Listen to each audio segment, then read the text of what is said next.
If you like the story, you can support the author on Patreon. Link is in the description. Chapter 51, Horcrux. Kriaker returned with a locket, crafted from weighty gold, featuring an intricate S shaped like a serpent, embedded with a sparkling green stone on its facade. Arcturus, with his deep knowledge of dark magic, sensed the malevolence emanating from it, a sensation not perceptible to Sirius or Harry to the same extent. Sirius said, "That locket seems special. The symbol looks like it's from the Slytherin house. Could this be Slytherin's own locket?"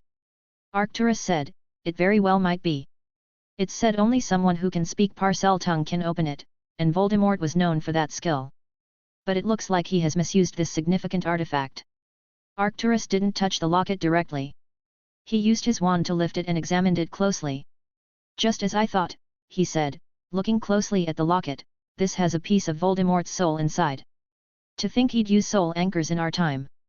His voice trailed off, a mix of disbelief and concern in his tone. Sirius, puzzled, inquired, "Soul anchors? What exactly are those?" Arcturus proceeded to elucidate. A soul anchor, more commonly known as a horcrux, is a dark artifact. It's an object in which a wizard or witch conceals a part of their soul, achieving a twisted form of immortality. As long as the horcrux remains intact, the soul fragment within it ensures the creator's anchor to the living world, making them immune to physical death.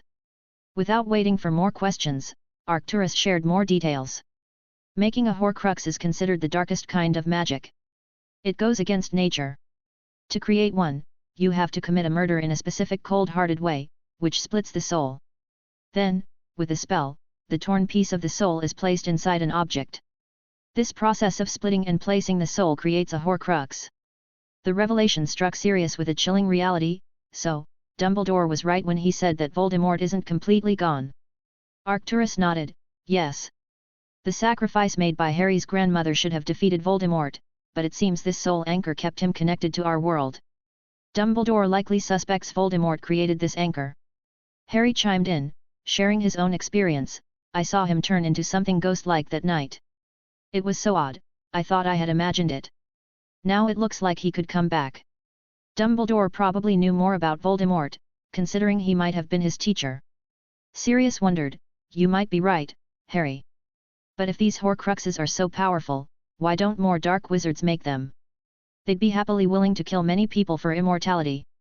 Arcturus explained, "Well, there are quite a few reasons why not many wizards choose to make horcruxes.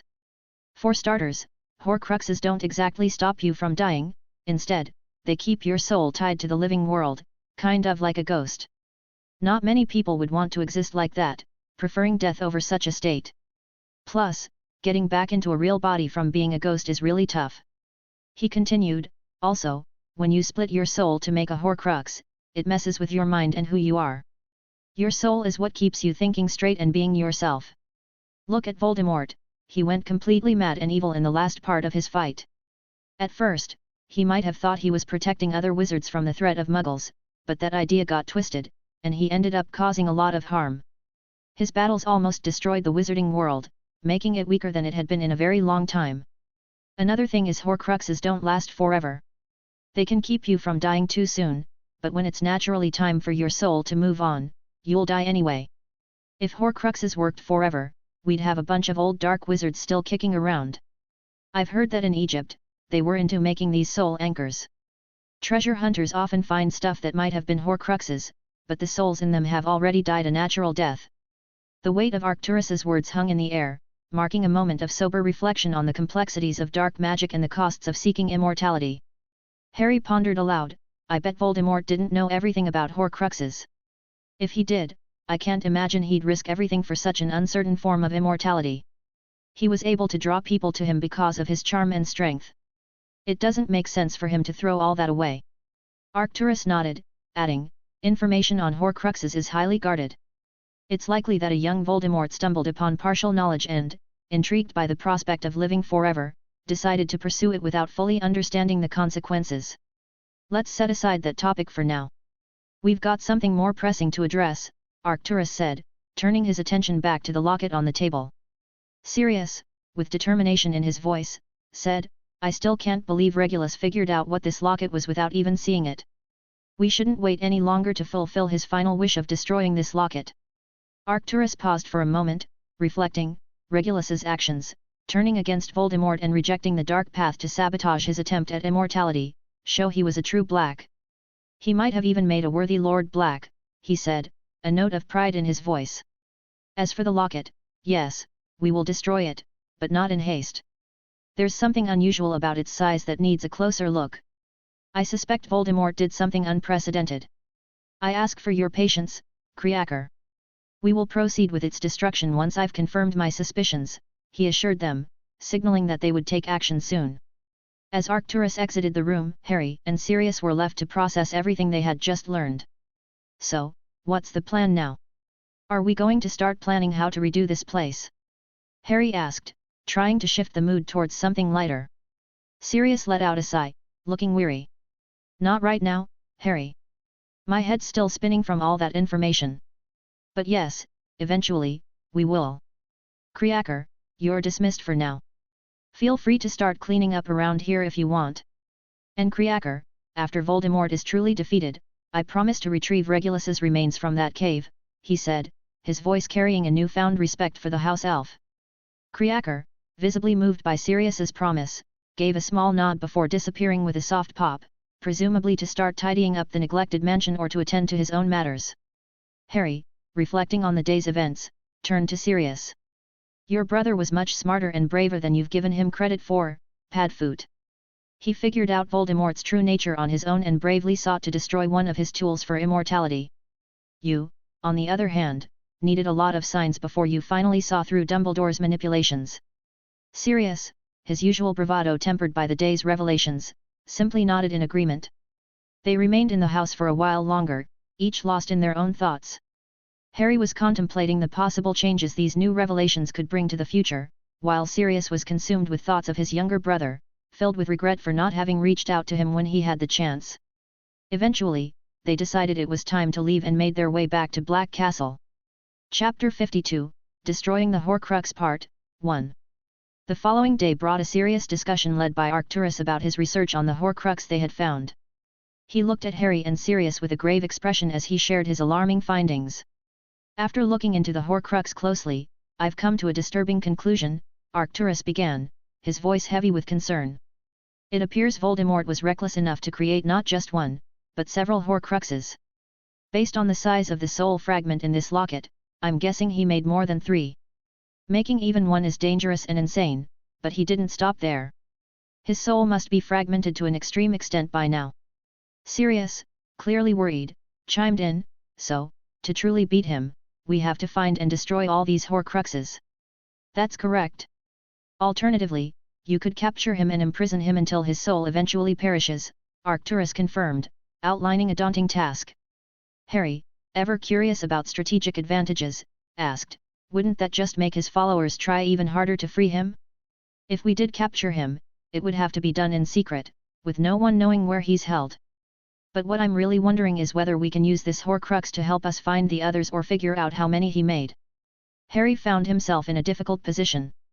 He knew where Voldemort had hidden the Horcruxes but wasn't sure what to do with that information. One strategy was to subtly inform Arcturus about where the Horcruxes were hidden. Arcturus could then destroy them, possibly bringing the war to an end before it truly began, and paving the way for a peaceful future. This sounded like the perfect plan. But, Harry had some worries about going down this path. His main worry was that if he ended the war too soon, the wizarding world would stay pretty much the same. It would still be filled with bad guys like the Death Eaters, and Dumbledore would continue to have too much influence over the Ministry of Magic, all for their own gains. Harry thought about fighting against them using politics, climbing up the ladder to defeat them from within. However, he knew this would be a slow and tough journey, taking years to make any real change happen. Harry felt that a war might be necessary to really clean house at the Ministry, getting rid of Voldemort's followers and reducing Dumbledore's grip on power. Without these big changes, Harry didn't think he had the ability to effect meaningful change in the wizarding world. Even with these thoughts, Harry wasn't totally against the idea of ending the war quickly. He really wanted to make a name for himself in the wizarding world, to carve out a legacy for himself, but not through covert manipulation akin to Dumbledore's methods. Still, Harry hesitated to spill the beans about the Horcruxes to Arcturus because of another, deeper fear. He was worried that even if he managed to stop Voldemort now, some twist of fate or the universe's will might save Voldemort or bring about a new Dark Lord, even scarier than the last one. Harry had read this kind of thing happen in many fan fiction and other stories. The idea that a new villain could pop up, stronger than the last, made Harry think twice about trying to change the story. Ultimately, Harry decided to let things play out as they were supposed to, sticking to the original plot while making small tweaks here and there for his advantage without affecting the overall plot. If things started to go sideways, he'd figure out what to do then and there. By doing this, Harry hoped to steer through the complicated situation without making things worse. While Harry was going through this crisis in his mind, Arcturus answered Harry's question. In theory, it might be possible, but there's no precedent for dealing with multiple horcruxes. No one has ever been foolish enough to split their soul multiple times. The pain of the first time has kept them away from the second. Due to this, we don't have a method to track or link horcruxes together. Should we wait to destroy this locket, then? Sirius proposed, hoping to find a more strategic use for it. No, Arcturus decisively replied. The risk of keeping it is too great. We don't know if Voldemort can sense or locate his horcruxes. Having it could attract unwanted attention. Consider how Walburga's mental state rapidly deteriorated. This locket could have been a factor. We can't keep it, nor can we risk hiding it. The biggest issue, Arcturus continued, is that we lack someone with the necessary skills for research and spell creation who we can completely trust. Inventing a spell to track the horcruxes would require letting someone else in on the secret. That could potentially expose us to Voldemort's followers, who would do anything to protect the horcrux or use it to bring back their master. The room fell silent as they understood the complexities and dangers involved in dealing with Voldemort's horcruxes. Harry, deep in thought, turned to Arcturus with a question that had been nagging at him. Would getting rid of this horcrux make Voldemort weaker? Arcturus nodded, affirming Harry's guess. Yes, it would. Destroying a piece of his soul would impair his magical capabilities, particularly his ability to perform highly complex spells. This insight shed light on how Harry in the original story managed to beat Voldemort so easily at the end. It also made sense of why Voldemort often resorted to his killing curse during his later battles. His other magical abilities were weakened. Feeling a strong conviction, Harry said, "We should destroy it then." He couldn't shake off a feeling of discomfort that the locket brought about, suspecting it might be influencing their emotions subtly. "I'm sure we'll track down the other horcruxes eventually." Sirius agreed, eager to honor his brother's final wish. "Yes, let's do it. And if hunting down every single horcrux proves too difficult, we still have the backup plan. Considering the extensive protections around this horcrux, the others are likely just as securely hidden. Knowing where they are is one thing, actually destroying them is another challenge altogether." As they prepared to destroy the locket, Harry pondered another possibility. Is destruction the only option? Could we not use the soul piece's energy to strengthen someone else? Arcturus considered Harry's idea carefully. It's possible. There's a spell that could move the soul power from the soul in the locket to a wizard, making their soul stronger. But Harry, you're already pretty strong for your age. Do you really want to make yourself even stronger this way? Harry thought about it and said, considering Voldemort might come back, I don't think I'm strong enough and may not have much time. Plus, I don't want to miss out on this chance to get stronger. I'm already working on getting physically and magically stronger, but this could be a chance to strengthen my soul, which I can't do on my own. Arcturus responded, I see your point, but this spell is still in the testing phase, and I can't let you try it while you're still growing. It's too risky for someone your age. Chapter 53, Destroying the Horcrux Part 2. Harry was trying his best to convince Arcturus, saying confidently, I'm not scared. I believe I can do this. We could ask Emma or Grandma Cordelia to keep an eye on us. If something starts to go wrong, they could step in and save me. Arcturus replied with concern, I get where you're coming from, Harry, but you need to realize we're dealing with something very delicate here, the soul. Neither I nor anyone else I know has enough understanding of how magic affects the soul. The method I've suggested is safer than most, but it's still not completely reliable or well tested. There's no way I'm going to experiment with this, especially not on an 8-year-old boy. Harry tried to push his point further, but seeing that Arcturus wasn't going to budge, he proposed an alternative. What if Sirius tries it? It might be good for him. Sirius, caught off guard, questioned, You think I need to get stronger, Harry? Just so you know, I'm considered one of the strongest in the aura department. Harry explained, sure, you're strong, Sirius, but against Voldemort, your strength isn't enough. Plus, sometimes you rush into things without thinking. Maybe having a stronger soul could help you think things through better. Sirius, with a hint of humor, responded, what, you think I'm a fool now? Harry replied, it's not about being smart or strong enough, it's about being even stronger to protect your family. I'd try it myself if Grandpa Black wasn't so worried about the risks involved. Arcturus cut in, Harry's proposal has merit. It could be precisely what you need, Sirius. And you can't deny your intelligence.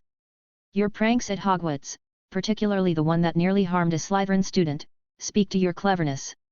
Sirius, begrudgingly accepting the plan, said, fine, I'll do it.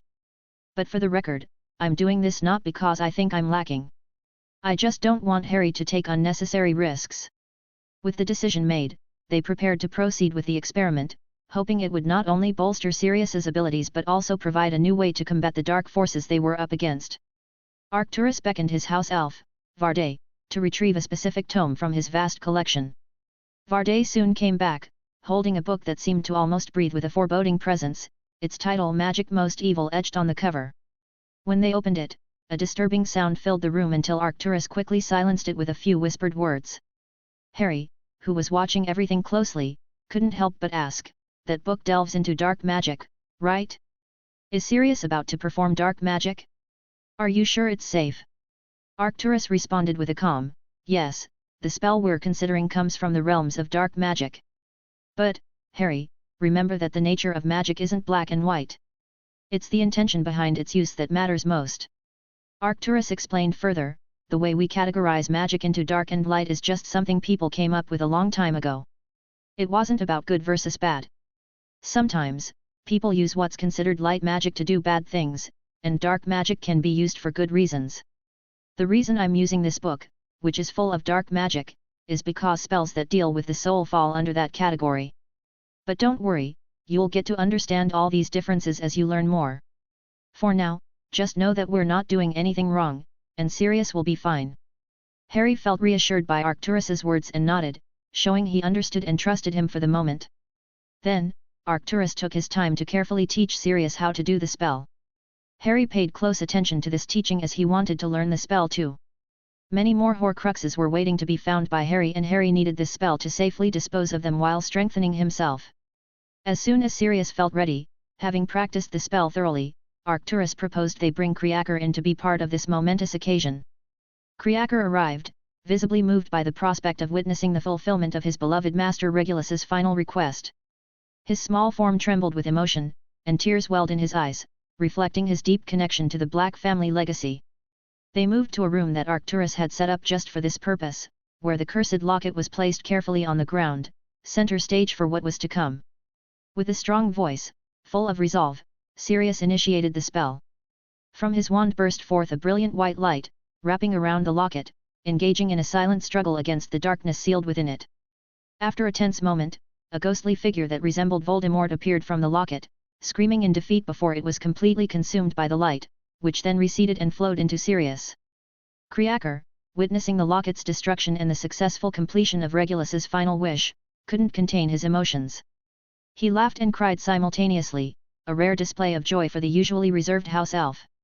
Sirius, recovering from the spell's effects, along with Harry and Arcturus, watched Creaker's reaction. They were touched by his genuine joy and relief, sharing in the emotional release that came with closing a chapter that had long haunted their family. After the intense moment, Harry couldn't resist lightening the mood. So, Sirius, feeling any sharper? Maybe we should dig up some newt exams to see if you've tapped into some hidden genius, he teased, knowing full well how much Sirius, like many Hogwarts students, had dreaded those exams. Sirius, with a light-hearted retort, responded, very funny, Harry. I don't feel much different, just somewhat rejuvenated. Arcturus then weighed in, his tone serious, don't expect any dramatic changes. The shard of Voldemort's soul that merged with you, Sirius, was minuscule. It's unlikely to bestow any profound powers immediately. The true extent of its effects, if any, will only become clear with time. The realm of the soul is still largely uncharted territory, largely due to the stigma attached to dark magic. He then turned his attention to the locket, noting its surprisingly good condition post-cleansing. A few simple spells should have this looking as good as new, he observed. Harry, always curious, saw an opportunity. Once it's fixed, could I keep it? There's something about it that fascinates me. Sirius, curious himself, couldn't help but ask, and why is that, Harry? It's not like you can just open it. Harry's reply came with a playful smirk, that's for me to know. Arcturus, considering the request, eventually nodded. All right, Harry. Once I've restored it, it's yours. Eager to see if the soul piece had any noticeable effect on Sirius, Harry led him to test out his magical prowess. They were both pleasantly surprised to find a subtle yet definite improvement in Sirius's spell-casting abilities, particularly with the more complex spells which now seemed to require less effort. It appeared that Sirius had indeed gained a deeper mastery over his magic, a silver lining to the whole ordeal. When Arcturus finally handed the repaired locket to Harry, he accepted it, already planning to delve into its mysteries when his packed schedule allowed. The locket, with its rich history and connection to Slytherin, held many secrets Harry was eager to uncover. However, with his current commitments to training and his ongoing projects, Harry decided to shelf his curiosity about the locket for the time being, focusing instead on the tasks at hand. Chapter 54, Meeting Sirius's Girlfriend. The day after they began their work on the old Grimmauld place was when the real transformation started. The first big job they had to tackle was the portrait of Sirius's mom, Walburga Black. She was none too pleased with the changes they were making, especially Harry's request to Creaker to properly bury the severed heads of house elves that had been hung on the walls and remove the dark curses she had scattered throughout the house. But nobody paid much attention to her complaints. Creaker, the house elf, was able to quickly and quietly take down her portrait and put it away in the family vault, which made everyone feel a bit better. It was a big change for Creaker, who had become much more loyal to Sirius after they fulfilled Regulus Black's last request. He took on his cleaning duties with more energy than before, which was quite the turnaround from the grumpy, cursing elf they were all used to. The house itself was in pretty bad shape after being left alone for so long. It had become home to all sorts of pests and was full of old curses that needed to be dealt with. Cleaning it all out meant getting rid of these problems and sorting through a bunch of old, broken things.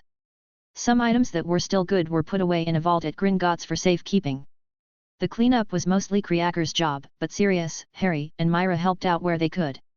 They weren't in a rush, taking their time to make sure they did everything right and got rid of all the dark magic hiding in the house. During this time, the house began to feel different. It was slowly turning back into a home, a place that was safe and welcoming instead of dark and scary. This was a big step for Sirius, turning a place with so many bad memories into something new. Over the next few weeks, everyone noticed a significant change in Sirius. After the horcrux was destroyed and its power absorbed, Sirius seemed to have grown in confidence and strength. This new version of Sirius was more capable and determined, showing a remarkable improvement in his duties as an Auror. Tasks that used to be challenging for him now appeared to be much simpler, and he handled them with a newfound ease. Harry was very happy to see this change in Sirius. The current Sirius was miles better than the Sirius Black in the books who, while unhappy about being locked up in Grimmauld Place and Harry being placed at Dursley's, still listened to the orders of Dumbledore. Amidst these developments, Sirius decided it was time for Harry to meet the special someone in his life, a secret he had managed to keep from Harry until now. With this in mind, Sirius got to work, making sure the living room of Grimmauld Place was tidy and welcoming for the visit. The importance of this meeting was clear, and Sirius wanted everything to be just right for when Harry met this significant person in his life.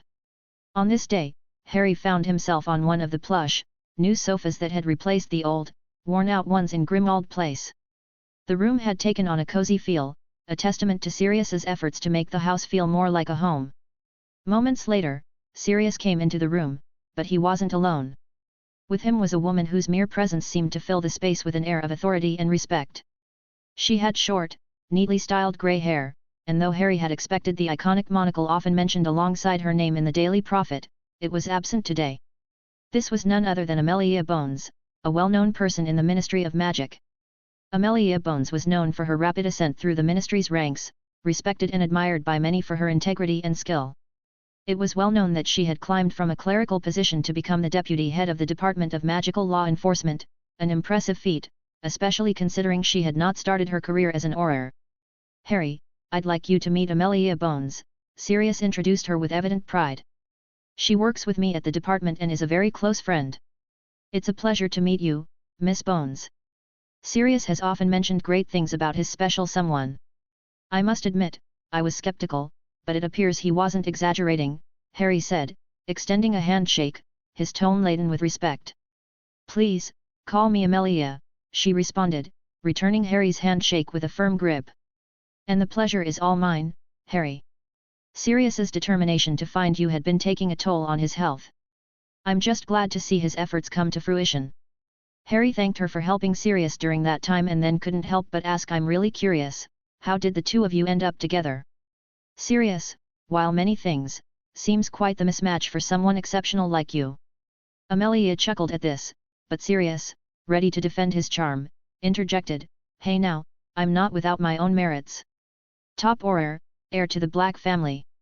I'll have you know many witches at the ministry are quite taken with me. However, Amelia's amused glance cut his boasting short, leading Sirius to trail off, much to Harry's amusement. It was clear to him that despite their differences, Sirius and Amelia shared a genuine connection. As they all made themselves comfortable, the conversation turned to stories of Amelia's Hogwarts years and her encounters with a younger, troublemaking Sirius. Harry was drawn to Amelia's strength, her unwavering kindness, and her deep-seated sense of justice, so much so that she even expressed a willingness to hold Dumbledore accountable for past mistakes.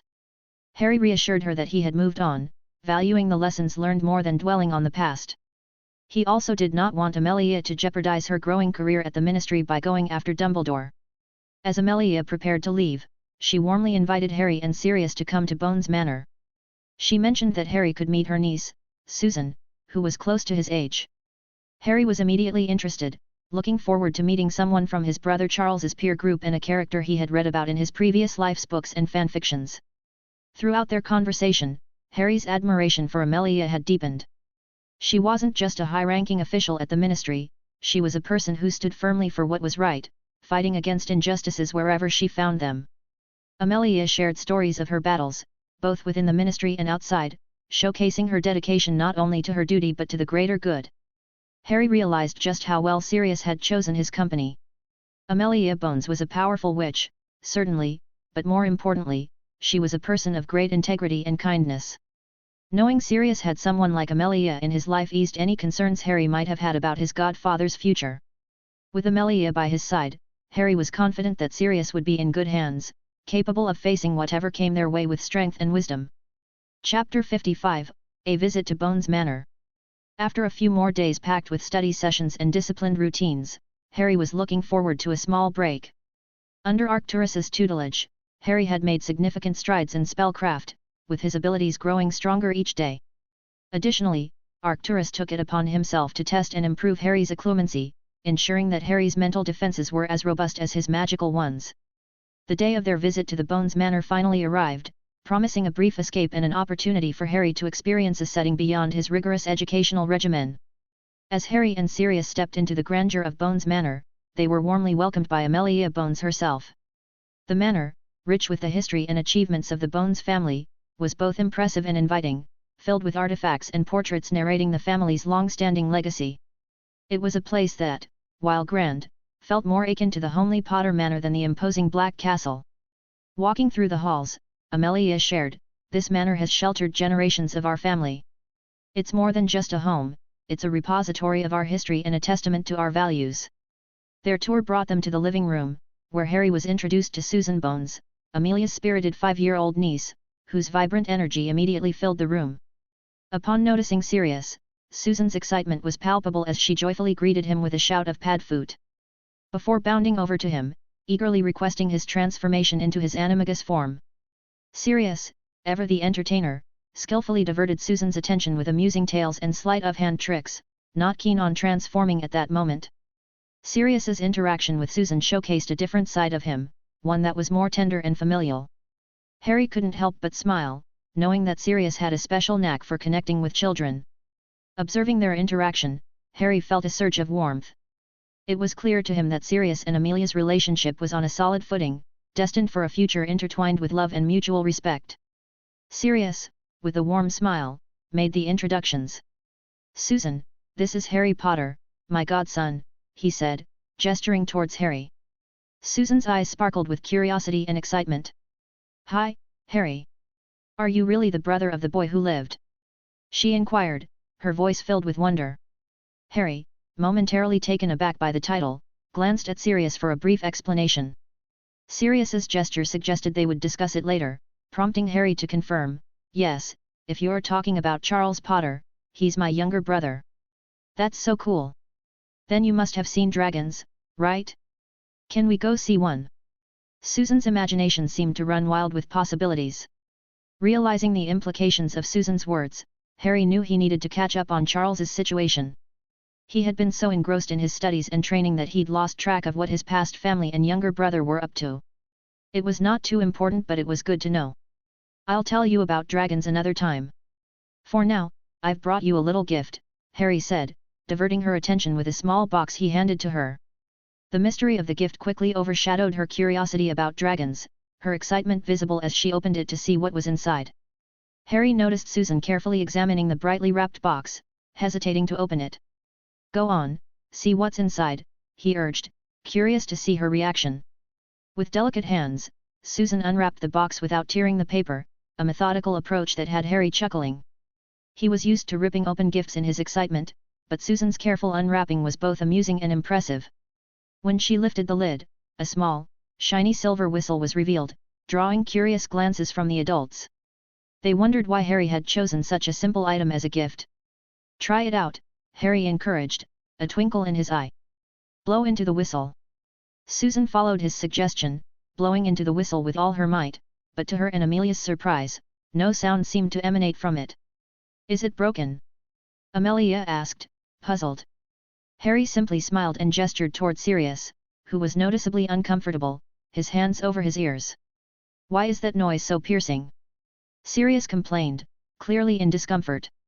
The room turned to Harry for an explanation, their curiosity piqued.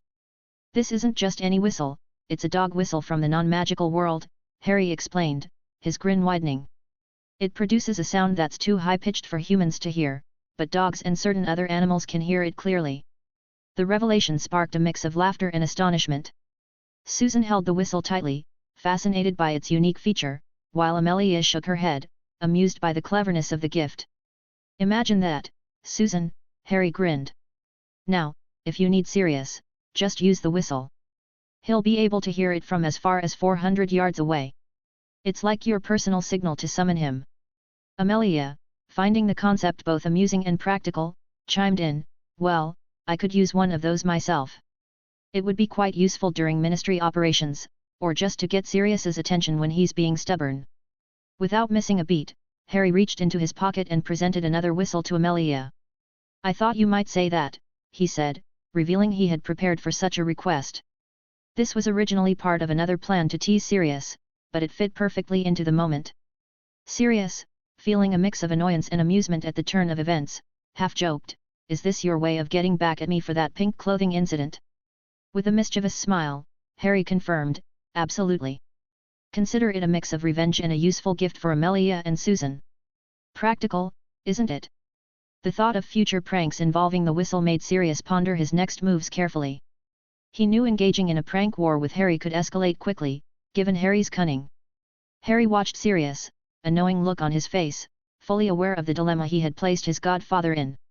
Amelia simply smiled, enjoying the light-hearted banter, while Susan, oblivious to the adults plotting, was engrossed in her new whistle, blowing gently into it and wondering about the adventures it would bring. The rest of their time at Bones Manor was filled with fun and laughter, creating memories that would last a lifetime. They found themselves caught up in a playful water balloon fight that soaked everyone, leaving them laughing and breathless. Later, Harry took the opportunity to give Susan her first broom flying lesson, soaring around the spacious grounds of the manor. It was an experience that left Susan wide-eyed with wonder and excitement, with Harry guiding her through the basics of flying with the patience and enthusiasm of a doting older brother. "Are you going to come back and visit us again, Harry?" Susan asked, her eyes shining with the hope of more fun days like this one. Harry, touched by her earnestness, assured her, "Of course, Susan. I wouldn't miss it for the world. We'll have even more adventures together." This bond that had blossomed between them was something special, a connection built on joy, laughter, and the promise of future visits. For Harry, Spending time with Susan was like having a younger sister to share in the fun and excitement of childhood adventures he wanted to experience himself again.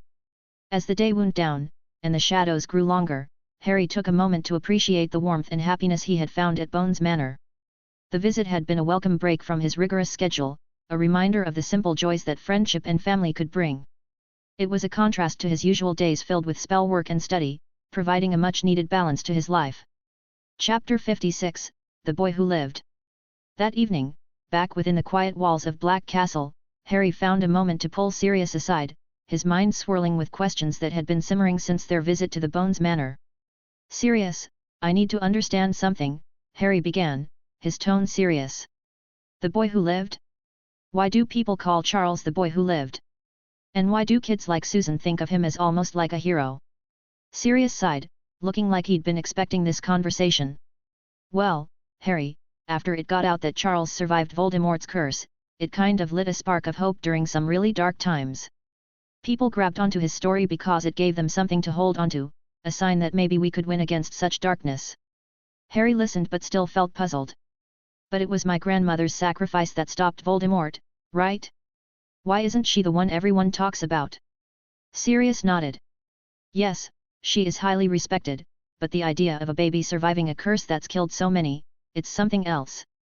It's like Charles became a symbol that even the darkest magic could be overcome." Harry thought for a moment. "I guess I get it, but it still feels a bit exaggerated. It sounds like someone's been shaping the way people think. But even then, shouldn't that have just been a momentary lift?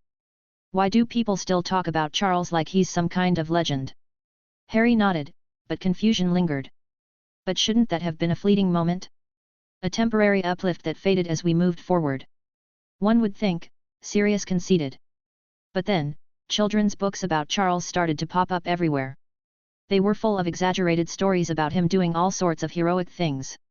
These stories really caught on with the kids, who loved hearing about Charles's adventures before bedtime. The person who wrote those books really knew how to captivate children's imaginations." Harry couldn't hide his confusion. "But why would my parents be okay with this? That doesn't sound like the Lily and James the First remember. They would have seen the problems with making Charles into some kind of legendary hero. It puts too much pressure on him for no reason. I can't see why they would want Charles to be seen as some kind of make-believe hero." Sirius looked serious for a moment. "Harry, the people we knew, they've changed over the years. The choices they've made since that night. I struggle to understand. It's like they're not the same people anymore." Harry's curiosity deepened, urging him to understand the complete picture. "Tell me everything, Sirius. After I was left with the Dursleys, how did things change with my parents? Begin from where it all started." Sirius let out a heavy sigh before he began his tale. "Right after you were sent away, James and Lily, along with baby Charles, kept a low profile, almost invisible, thanks to the new protective enchantments around their home.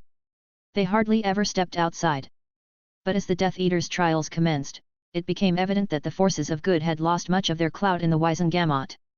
The war had taken a heavy toll, wiping out many families entirely.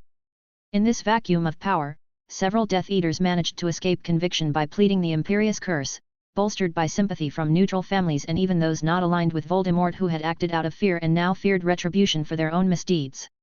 Dumbledore, alongside James and Lily, felt a deep frustration, aware that these individuals would stand against them and Charles upon Voldemort's inevitable return. In a bid to consolidate the forces of good, they chose to use the Potter family's emerging fame as a tool to influence the political scene. James and Lily started making public appearances again, particularly at ministry events, aiming to drum up support. Their goal was to influence votes, to push through legislation that matched their ideals for a better future. Harry found it hard to match this strategic maneuvering with the parents he remembered. It doesn't sound like them at all. They always hated those shallow ministry parties. Exactly, Sirius confirmed with a nod. James and Lily were never the types to seek out attention or dive into political games. But it seemed like they didn't see any other option, or perhaps Dumbledore persuaded them that leveraging their fame could rally support in the ministry. Or maybe, they just got caught up in the fame themselves. They changed from the people we knew. Initially, their public appearances were meant to symbolize unity and strength against future threats. Yet, as time went on, they became entangled in the very political scene they had always steered clear of. Sirius sighed, James was hit hard by the loss of his status as the head of the Potter family. The praise and recognition for his role in Voldemort's defeat, and as the father of the boy who lived, became a comfort to him. And Lily, he added, she saw an unprecedented opportunity in their rising fame. Being Muggle-born, she had always faced hurdles in the Ministry, fighting for recognition and equal footing. This newfound fame was her chance to break through those barriers, to really make a difference from within the Ministry's ranks. Harry thought hard about what Sirius was saying, trying to wrap his head around it all. So they really went all in with using their fame. It sounds like they ended up becoming just like Dumbledore, doing whatever they thought was necessary for the greater good, no matter the consequences. They changed into the kind of people they never wanted to be, all while thinking they were making things better. I get that they can live their lives however they want, but why did they have to put Charles in the middle of all this? Sirius gave a heavy sigh before explaining, it all came down to money problems at first. The fame they had meant they were expected to show up at fancy events, dress in expensive clothes, and basically live a lifestyle they couldn't really afford. They were trying to keep up appearances for the sake of their political goals, but they were struggling because they didn't have enough money. Their personal funds and what they could draw from the Potter family assets were insufficient for the scale of their activities. Without access to the main Potter vaults, their financial strategy was unsustainable. I thought they might cut back, perhaps retreat from the public eye to regroup, Sirius continued, a hint of disappointment in his voice. But then, the boy who lived merchandise started appearing everywhere. Books, toys, you name it. It turned out, this was their solution. They had been advised by an author to capitalize on Charles's fame. From what Arcturus and I found out, they brought the idea to Dumbledore, and he was all for it. He saw it as a way to secure Charles's future and also to use the fame to help the wizarding world somehow. He believed leveraging this fame could be beneficial for Charles politically. Harry sat there, feeling a mix of frustration and sadness. So, they completely overlooked how all of this could affect Charles in the long run. Sirius gave a solemn nod. They were under the impression that as long as they were cautious at home, protected by all the new magical protections, and had Dumbledore or the Order's members around them in public, everything would be fine. They thought Charles's fame could only bring positive outcomes, believing they could navigate any negative impacts. It seems like being around Dumbledore and the Ministry officials started to change them. They began to act more and more like Dumbledore, maybe without even realizing it. It might have been Dumbledore's influence, but ultimately, it was their decision to go down this path. Harry shook his head, his expression serious. So, their choices led to a world obsessed with the boy who lived. Charles ended up being seen more as a figure or a symbol rather than just a kid. And James and Lily got so caught up in the politics and the spotlight that they lost sight of the simple, important things. I can hardly think of them as my parents anymore. Understanding the full extent of his parents' choices, Harry couldn't help but feel they had left him behind for good. It became clear to him that once they began making public appearances, there was no real reason to keep him away at the Dursleys any longer. Their actions seemed to suggest that keeping Harry away was more about ensuring Charles would inherit the Potter legacy, a realization that cut deep. This led Harry to a firm decision: he was done with them. In his heart, they were no longer his family, and the possibility of reconciliation was gone. Turning his thoughts to Charles, Harry faced a complex dilemma. He had promised his grandmother he'd look after his younger brother, but the situation seemed increasingly complicated. Charles was growing up in the spotlight, surrounded by tales of his supposed greatness, a scenario that likely wouldn't leave much room for advice from Harry. He pictured a Charles who might arrive at Hogwarts full of pride and misconceptions about his own importance, influenced heavily by his fame. Still, Harry couldn't shake off a glimmer of hope. Perhaps he was being overly negative. There might still be a chance to guide Charles, to show him that fame was transient and public opinion could change in an instant. Harry had seen firsthand how quickly people's admiration could turn into something much less pleasant. He clung to the possibility that experiencing the ups and downs of public life might open Charles's eyes to reality, prompting a change in attitude. If Charles could learn and grow from such experiences, Harry was willing to support him in becoming a better person. If not, Harry was prepared to distance himself and not waste his efforts on someone who wouldn't appreciate them. The choice was Charles's to make, and Harry's future actions would depend on how his brother chose to navigate the fame that had been thrust upon him. Chapter 57, Time Skips and Weddings. As the seasons changed, Harry found himself surrounded by happiness and companionship. Susan often playfully persuaded Sirius to let her join in their adventures with Harry. Harry was always happy to have her around, seeing these moments as a glimpse into what could have been with his brother Charles, under different circumstances. The island, with its inviting beaches and mysterious castle, became their perfect playground. Amelia sometimes joined their little group, adding to the joy of their gatherings. Arcturus, who had seen the positive influence Amelia had on Sirius, was pleased with their relationship. He saw Amelia as a grounding presence for Sirius, believing that she would help Sirius keep up the positive changes he had made. This eased Arcturus's worries about the future of their family. As time passed, events unfolded around Harry that brought changes to those he cared about.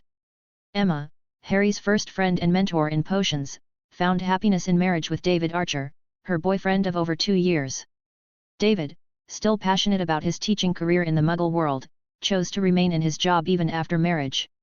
His fascination with the Muggle world's technological advancements played a big part in this decision. Emma, influenced by Harry and David, grew to appreciate the Muggle world's innovations. She chose to live there with David but did not give up on her ambitions to become a healer. Emma continued her education and training under Cordelia's guidance, making daily visits to her mentor to learn and assist. Her journey didn't stop at magical healing. Emma ventured into Muggle medical research, blending the two worlds' healing techniques. Her innovative work led to significant medical advancements in the wizarding world, bringing Muggle innovations into magical healing practices. Now, Emma was even working with healers from MACUSA who were interested in the same kind of research. When it came to Emma's wedding, Harry was really happy for her and David. He had gotten to know David pretty well and liked him a lot. At the wedding, Harry half-jokingly warned David to always treat Emma well, or else. It was funny to see Harry, who was just 9 years old, giving a serious warning to David, who was much older. David took Harry's warning in good spirits, and it was clear to Harry that the couple was truly happy together. Although Harry's warning was made in jest, there was a serious undertone to his words, promising to protect Emma no matter what. With Emma's marriage, Harry's visits to the Muggle world became less frequent. Emma, now busy with her new life, found it difficult to join Harry on their previous adventures. However, they still made time to meet at David's house for special occasions. Harry continued to explore the Muggle world, sometimes taking Susan and Amelia with him, keen on showing them the wonders outside the magical realm. These outings were not just for fun, they were Harry's way of sharing his appreciation for the Muggle world, fostering a broader understanding and respect for it among his magical friends and family. The following year, as Harry turned 10, was highlighted by the beautiful wedding of Sirius and Amelia. The ceremony was a lavish affair, held at a private holiday resort under the Black's ownership, a reminder of the family's vast wealth. Harry was in attendance, albeit incognito, adopting the guise of Aries Black, a cousin of Sirius. He utilized his partial metamorphmagus talent to modify his appearance slightly, ensuring he blended in with the members of the Black family. James and Lily Potter, despite being invited, did not attend, likely due to the strained relationship with Sirius. Dumbledore showed up for a little while because it was a big deal in the magic world when a Black and a Bones got married. But he didn't stay long because it seemed like Sirius and Amelia didn't really want him there and gave him cold looks. Harry thought about playing a prank on Dumbledore as a way to get back at him a little, but he decided not to. He didn't want to ruin Sirius and Amelia's big day. Looking back, Harry remembered the wedding as a really happy time, something bright and joyful in his life. That day, he felt truly happy, like everything was right in the world. During the wedding party, Harry mingled with the guests while hiding his real identity. He watched Sirius and Amelia closely, seeing how happy they were together, laughing and dancing surrounded by friends and family. Observing them, Harry couldn't help but feel a surge of pride and happiness for his godfather. Sirius deserves this happiness, he reflected, his heart swelling with emotion for the man who had become so much more than a guardian in this life. Finding a quiet moment towards the celebration's end, Harry approached Sirius and Amelia to offer his personal congratulations. Despite the disguise altering his voice, his sentiment was genuine and heartfelt. "I'm so happy for both of you," he expressed, his words carrying the weight of his true feelings. "Thank you," Amelia responded, her smile radiating warmth and gratitude. "I wish you could be here as yourself, Harry. But I understand." "Thank you for being a part of our day," Sirius said, his voice tinged with a mix of sadness and appreciation. Leaving the wedding, Harry felt a storm of emotions. He was overjoyed for Sirius and Amelia but also thought about the changes he had brought to this world. The path he had carved was diverging from the one he had known, shaping a future both unknown and promising. "Things are changing," Harry contemplated as he made his way back to Black Castle. The air of transformation was undeniable, and to Harry, it signaled a harbinger of hope. Reflecting on his own path and the journey that lay ahead, Harry felt a renewed sense of purpose and determination. The future was a canvas yet unpainted, and he stood ready, brush in hand. "I don't know what the future holds," Harry whispered to the night, his steps steady and sure. "But I will be ready for it." Chapter 58, School Dilemma and Progress. October 11, 1988. The evening before Harry turned 11 was filled with excitement and a bit of nerves. Tomorrow wasn't just any birthday, it was the day he'd officially be invited to Hogwarts School of Witchcraft and Wizardry. More than just getting his Hogwarts letter, Harry was buzzing about choosing his first wand. With a wand perfectly attuned to him, he was eager to delve deeper into his magical studies, anticipating the swift progress that would follow. Harry had entertained the thought of attending other wizarding schools.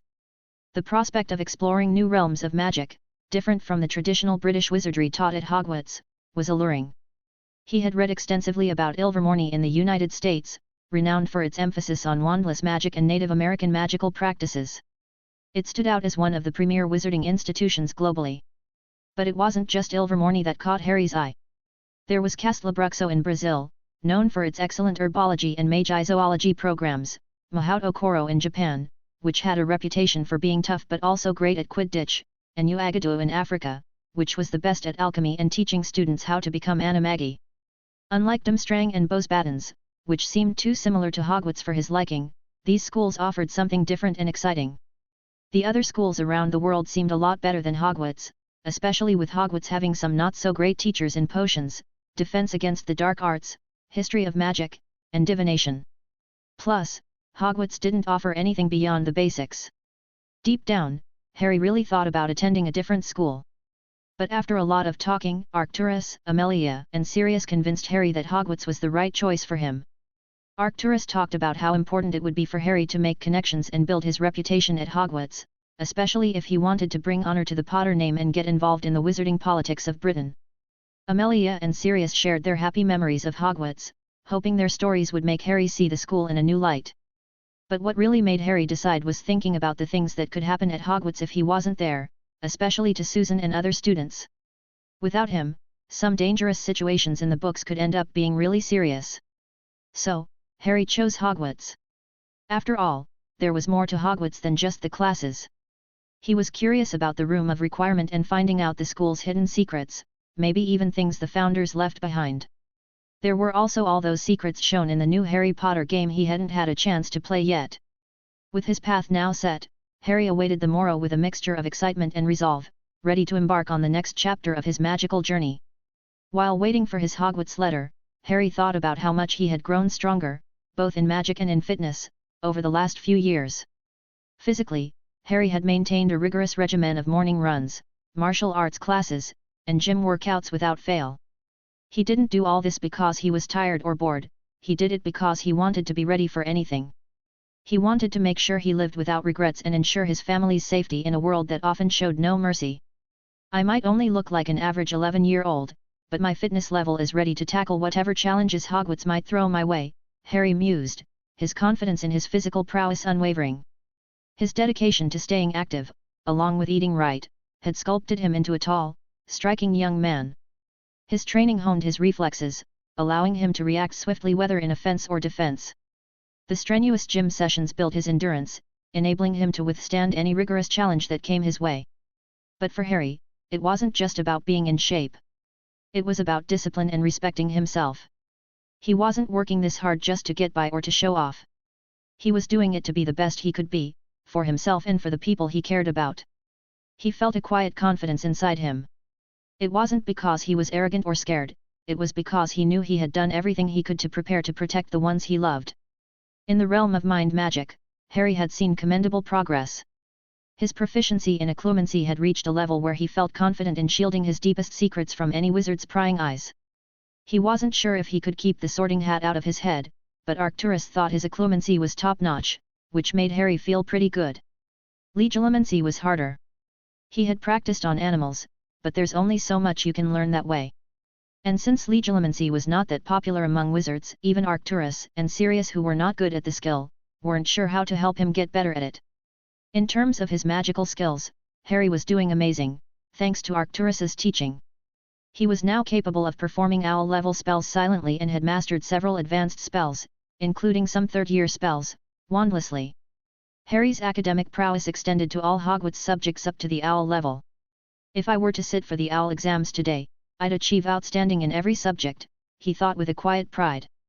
Thanks to Emma's tutelage, even his potion skills were on par with owl standards. While the transition from pen to quill was awkward, Harry recognized its importance and planned to adapt as needed. For classes, quills it is, but for assignments, I'll stick with a fountain pen. It's simply more efficient, he resolved. Reflecting on his journey thus far, Harry felt a profound sense of achievement. I've made significant strides, he acknowledged, his heart swelling with gratitude for the support and love that had bolstered him thus far. With still a year to go before he would set foot in Hogwarts, Harry knew there was ample time to sharpen his skills further, especially once he obtained his very own wand. As he fell asleep, Harry was grateful for everything he had learned so far and excited for what was coming next. He couldn't wait to see what adventures and challenges awaited him at Hogwarts and in the future. Chapter 59, Harry's 11th Birthday and Hogwarts Letter. October 12, 1988. Harry woke up filled with excitement for the day he'd receive his Hogwarts letter. Even though he was mentally much older and he should not have been excited about this letter, but the letter represented the start of many new adventures in his life, so it was hard not to feel thrilled about it. More than anything, Harry looked forward to selecting his own wand and, now that he was turning 11, claiming his rightful Potter heir ring.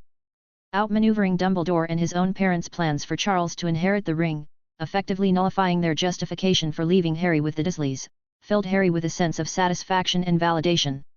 However, beneath his excitement, Harry had a lingering concern. If Dumbledore paid close attention to this year's Hogwarts letters, he might discover Harry's survival and his residence at the Black Castle. Harry had shared his worries with Arcturus, who had assured him there was nothing to worry about. Still slightly uneasy, Harry had even suggested maybe they should stay at Tom's place in Diagon Alley for a week around his birthday to avoid any unnecessary attention. However, Arcturus confidently maintained that the castle's hidden location was secure from Dumbledore's prying eyes, encouraging Harry not to feel the need to hide. Arcturus reminded him that he had powerful support behind him, and Harry didn't need to face Dumbledore or any challenges alone. But what if my parents try to take me back forcibly? They are still my legal guardians, after all, Harry asked, voicing another concern. Arcturus reassured him, Sirius and I have already considered such possibilities. Sirius foresaw this day coming and has prepared accordingly to ensure your safety. For now, focus on enjoying your birthday, getting your new wand, and receiving the Potter heir ring. We'll discuss our countermeasures in detail later. Harry, though curious about these plans, chose to trust in Arcturus and Sirius's judgment.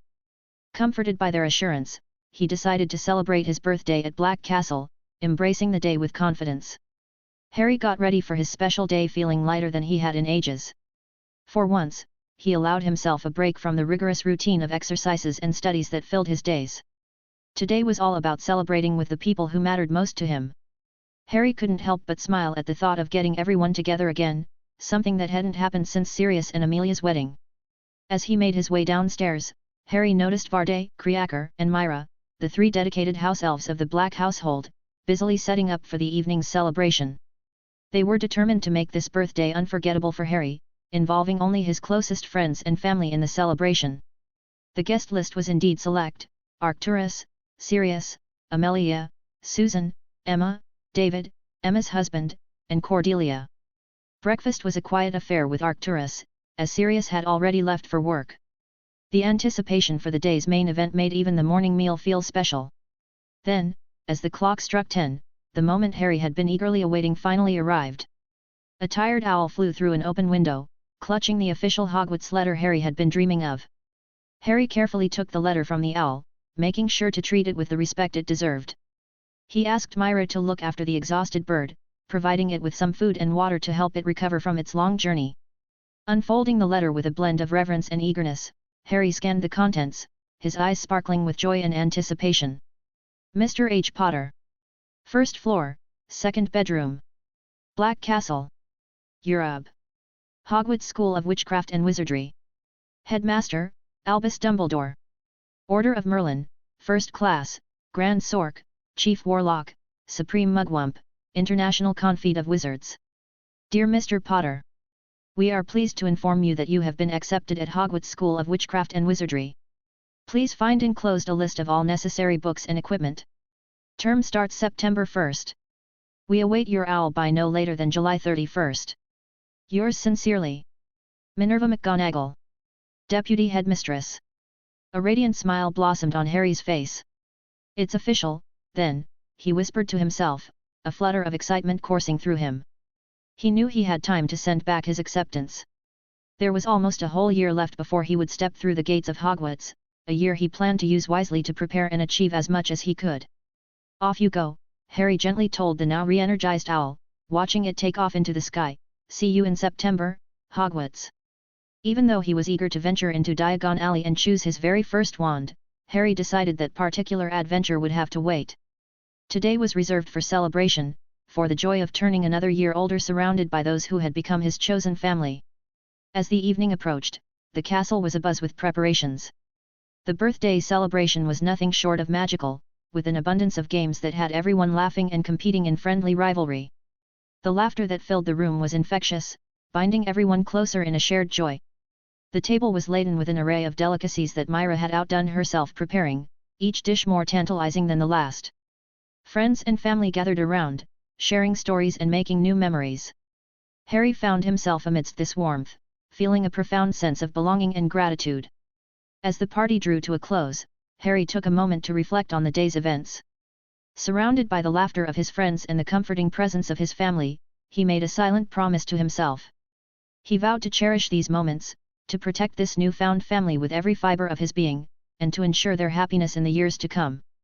Filled with hope and resolve, Harry looked forward to the adventures that awaited him at Hogwarts and beyond.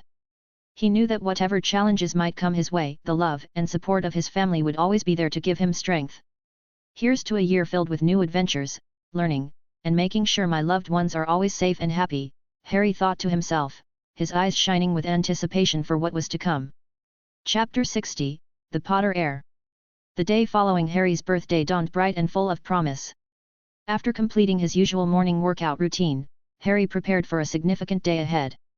Today, he was finally set to claim the Potter Heir ring and select his personal wand, a milestone in any young wizard's life. Unfortunately, the previous day's birthday celebrations had extended into the night, leaving these important tasks for today. In the early hours, Harry, accompanied by his godfather, Sirius Black, set off to Diagon Alley. They travelled via the Floo network from Black Castle to the Leaky Cauldron. From there, they proceeded to Diagon Alley through the back entrance, a path Harry had trodden many years ago. Emerging into Diagon Alley, Harry was struck by how familiar everything seemed. The cobblestone streets, the bustling shops, it was all as he remembered. Though some storefronts and proprietors had changed, the essence of the alley remained unchanged. Ignoring the throngs of people, they directed their steps towards Gringotts Wizarding Bank. Harry had opted for a disguise, still cautious about attracting undue attention, despite the assurances of Sirius and Arcturus. There was no harm in staying a little low-key before he was completely sure the Potters could do nothing about him. Upon reaching Gringotts, they bypassed the usual teller lines, heading straight for the vault manager's section. They requested a goblin clerk to escort them to Barcoke's office, a request that was promptly granted. Navigating the maze-like corridors of Gringotts, they arrived at Barcoke's office. The clerk briefly entered to announce their arrival and, receiving confirmation, signaled Harry to enter. Sirius, however, had to wait outside. The meeting with Barcoke was a matter Harry had to attend to on his own. Walking into Barcoke's office, Harry couldn't shake off a hint of nervousness. This moment was crucial. He was here to undergo the test for the Potter Heir ring. Despite his usual confidence, the weight of what was at stake made him anxious. Failure wasn't just a personal setback, it would mean letting down those who had supported him against Dumbledore and his parents' manipulations. Sirius, sensing Harry's unease, offered a reassuring nudge. "Don't worry, pup. You've got this. The Potter Heir ring will be honored to have you as its next bearer. Just go in there with your head held high," he encouraged with a supportive smile. Bolstered by Sirius's words, Harry entered the office, his determination renewed. Inside, Barcoke's office remained unchanged, a testament to the goblin's preference for consistency. Barcoke himself, seated behind his desk, looked as imposing as ever, though his greeting carried a warmth Harry hadn't anticipated. "Ah, Mr. Potter, welcome. You've certainly grown since our last encounter, and I must say, you seem to be flourishing," Barkhoke observed, his expression softening into what could pass for a goblin's smile. "Thank you, Mr. Barkhoke. It seems time has only added to your wisdom and stature," Harry replied, matching Barkhoke's cordiality. Barkhoke's slight smile widened a fraction more at the compliment. "Flattery will get you everywhere, young Mr. Potter. Now, to what do I owe the pleasure of your visit today?" he inquired, his tone shifting back to a more formal cadence.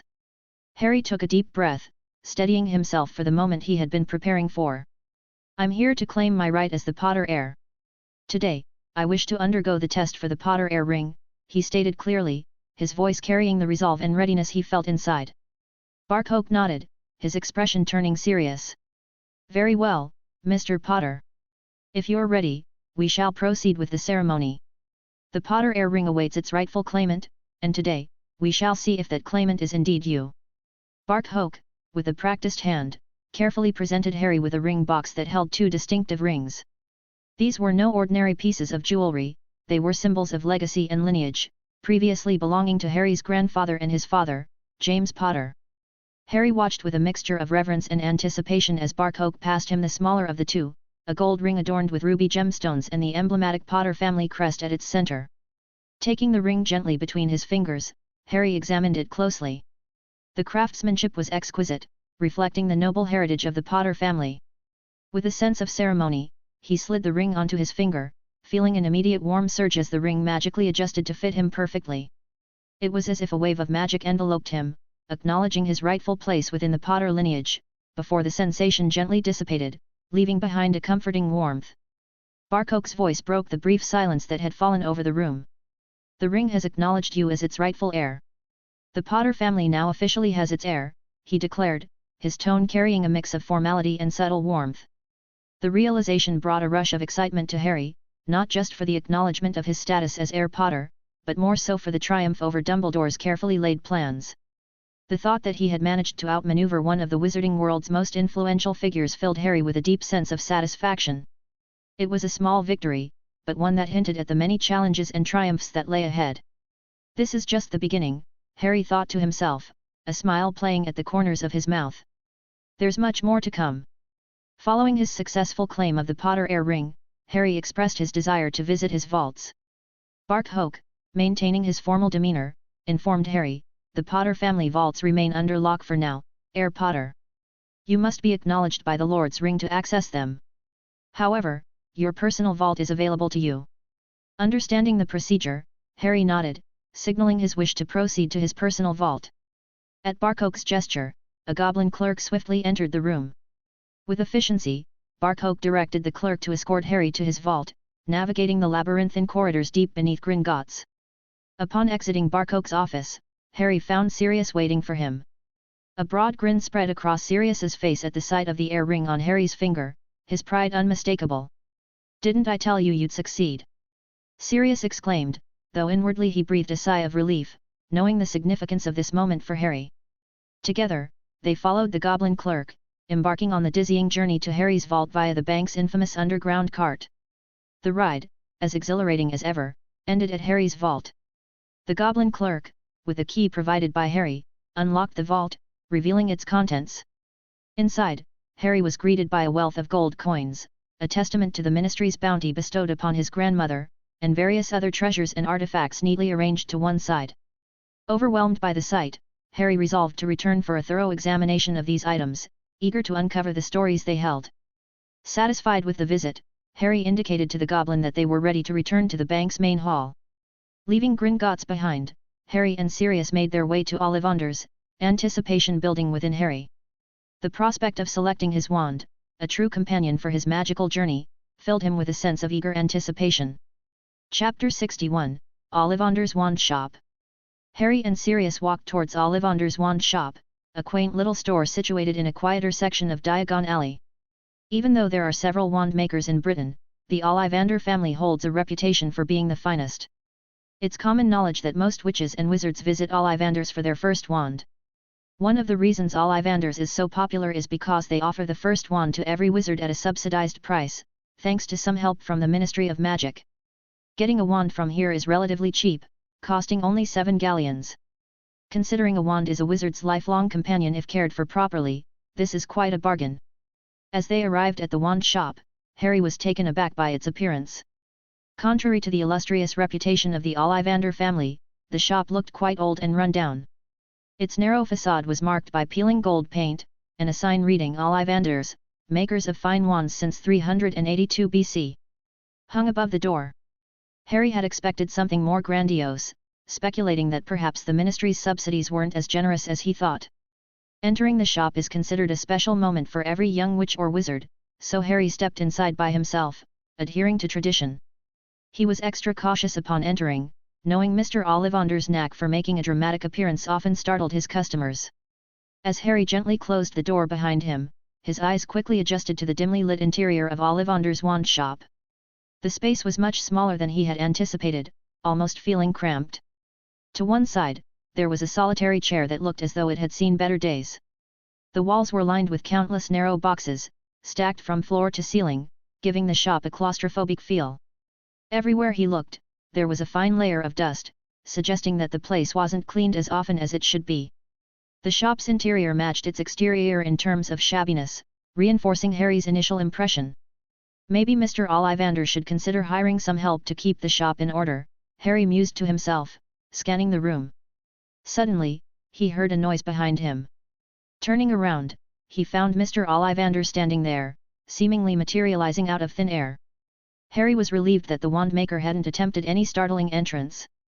Had he done so, Harry's reflexes might have led to an awkward situation, possibly involving a defensive kick aimed at the elderly, slender man. "Ah, welcome to my modest establishment, Mr. Potter," Ollivander greeted him with a keen gaze. "I had a feeling you'd be coming in soon. You have your mother's eyes. It feels like just yesterday she was here, choosing her first wand. 10¼ inches, willow, nice and supple, with the core of Ashwinder egg. Excellent for charm work, and well suited to those talented in potion making." He paused, scrutinizing Harry further. "But you're not quite like her, nor are you like your father. I suspect you'll prove to be a challenging customer, Mr. Potter." "Yes, I can sense it already." With that, Mr. Ollivander moved towards the back of the shop, disappearing momentarily behind the counter before reappearing. "Now, let us begin the process. Which arm do you use for casting, Mr. Potter?" he inquired, already reaching for a box that caught his eye. "Actually, I can use both hands pretty well," Harry mentioned, trying to provide as much information as possible to assist in the selection process. "I've spent quite a bit of time making sure my left hand is as good as my right." "Interesting," Ollivander noted, his eyes lighting up with curiosity. "Let's start with your right hand, then. Stretch it out for me, please." He then proceeded to take several measurements, moving around Harry in a manner that seemed almost ritualistic. Harry watched, puzzled by the significance of each measurement, wondering how they could possibly influence the choice of a wand. "Mr. Potter, every wand I craft contains the core of a powerful magical being. It's what gives them their strength," Ollivander explained as he worked. "And remember, no two wands are alike, much like the magical creatures they come from." With that groundwork laid, Ollivander began the process of handing Harry various wands to test. The results, however, were far from ideal. Each wand Harry touched seemed to react negatively, sending spells flying in random directions, causing minor havoc in the already cluttered shop. Harry did his best to contain the magical outbursts, minimizing the chaos as much as possible. This experience was quite different from Harry's previous encounters with wands belonging to the Black family. Those wands either functioned correctly or remained inert in his hand. Harry surmised that the difference might lie in the fact that the Black family wands had previous owners, while the ones in Ollivander's shop were awaiting their first bond with a wizard. After several more unsuccessful attempts, Harry half expected Ollivander to bring out a wand with a phoenix feather core, the sibling to Voldemort's. Yet, he wondered if Dumbledore had yet to supply Ollivander with the necessary core, considering it might be reserved for Charles. Harry couldn't shake off the suspicion that Dumbledore would somehow ensure Charles ended up with a wand sharing its core with Voldemort's, crafting yet another layer of his meticulously planned narrative. As Harry stood amidst the chaos of spellfire and splintered wand boxes, he couldn't help but let his thoughts wander. After trying out numerous wands without success, Ollivander paused and looked at Harry thoughtfully. "Have you already been practicing some advanced magic, Mr. Potter?" he inquired, a hint of curiosity in his voice. Harry nodded, confirming Ollivander's suspicion. "Yes, I have been," he admitted. "That explains the difficulty we're having," Ollivander mused. "The wands we've tried so far are designed with beginners in mind. The wand's cores are not as robust, meant to grow in tandem with their owner's magical development. Given your advanced practice, you'll need a wand that's inherently stronger. Crafting a custom wand to suit your needs is the solution, though I must inform you, such a wand falls outside the scope of the Ministry's subsidization program. It will be more costly." Harry's spirits lifted at the prospect of having a wand perfectly tailored to his needs. The idea of paying extra for a wand that would be a perfect match for him seemed entirely reasonable and worth the investment. Ollivander then led Harry to a more private section of the shop, where they went through an extensive selection process for the wand's materials. Ultimately, they settled on blackthorn wood paired with a thunderbird tail feather for the core. "An unusual combination," Ollivander observed with a hint of admiration. "Blackthorn is known for its strength, resilience, and its affinity with those who are fiercely loyal and protective. Thunderbird tail feathers produce wands of great power, though they can be challenging to master. Together, they will create a wand that not only possesses significant power but also has the ability to act of its own accord in protecting its owner. This will undoubtedly be one of the most complex and potent wands I've ever crafted. The cost of such a unique wand would be 200 galleons, a steep price compared to the standard 7 galleons, but Harry didn't hesitate. He paid a deposit of 100 galleons on the spot, convinced of the wand's value to his magical journey. As Harry left the deposit, he couldn't help but feel a surge of anticipation for his new wand. Despite the week-long wait, he knew it would be worth it. The combination of blackthorn wood and thunderbird tail feather promised a wand of extraordinary power and loyalty, a true extension of his magical intent and personality. "See you in a week," Harry said as he exited the shop. Leaving Ollivander behind, Harry stepped outside to find Sirius leaning against the wall, looking a mix of impatient and relieved to see him finally emerge. "What happened in there? Took you ages. And where's your wand?" Sirius asked, his curiosity evident in his tone. Harry explained, "None of the standard wands chose me. Ollivander thinks it's because I've already been working with advanced magic. He's crafting a custom wand for me, which is why it took so long. I have to wait a week to get it, though." Sirius raised an eyebrow, a smile creeping onto his face. "Is there ever a dull moment with you, Harry? A custom wand, eh? That's quite fortunate. The wait will be worth it if it's a perfect match for you. So, what's the plan now?" "I think we should head back," Harry suggested, eager to leave the bustling Diagon Alley. "I can have Myra fetch the rest of my school supplies later. There's no rush. Besides, I'm more interested in discussing how we're going to deal with any attempts by the Potters to claim custody over me." Sirius nodded in agreement, pushing away from the wall. "Back home it is, then. We'll have plenty of time to cover that topic in detail. Don't worry, Harry, we've got everything under control." As they made their way back to the Leaky Cauldron to use the Flow network, Harry felt a blend of anticipation and curiosity about the plans Sirius mentioned.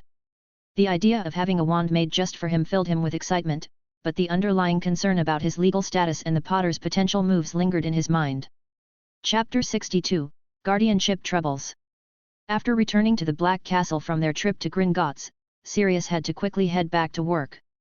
He had only planned to take a half-day off, but their visit took longer than expected because Harry spent extra time choosing a wand. This meant Harry would have to wait until Sirius could return to discuss how the Blacks planned to protect him from his parents, who still legally had control over him. With some time to himself, Harry decided to examine his new ring.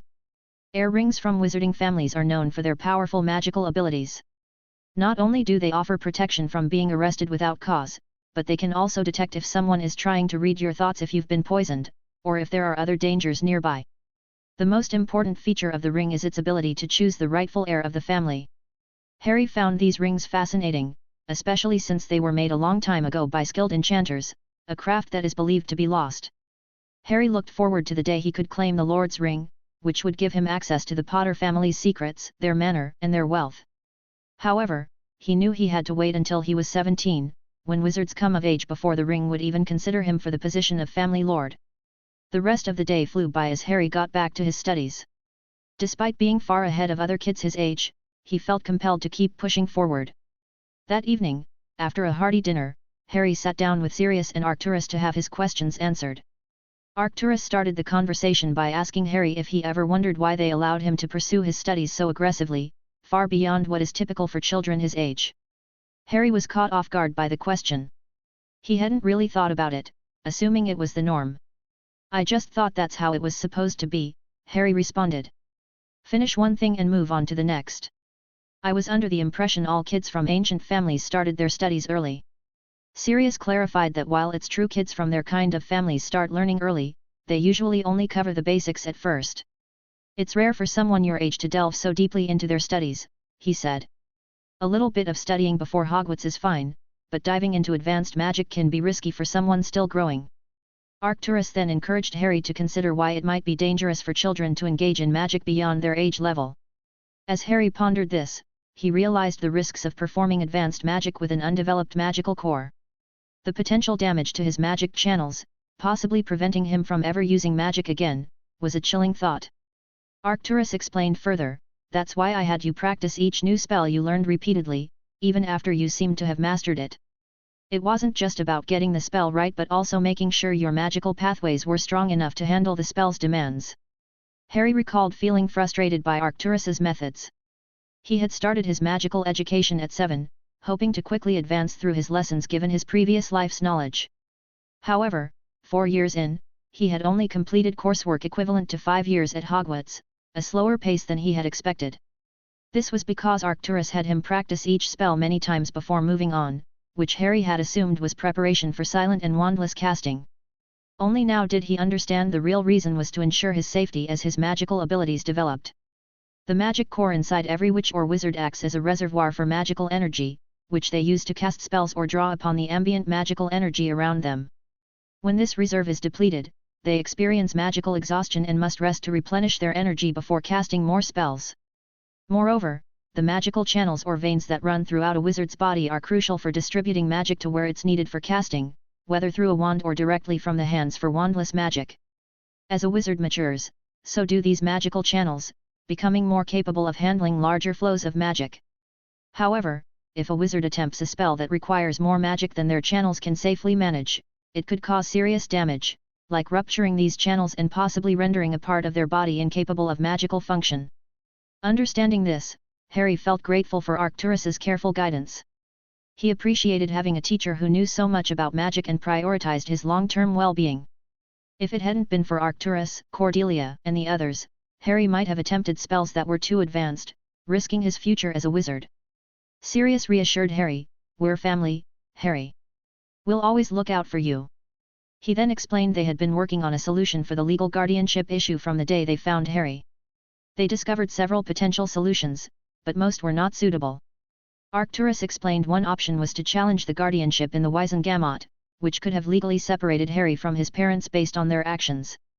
However, this would publicly expose everything that happened to Harry, something they wanted to avoid to protect the Potter family name and Harry's privacy.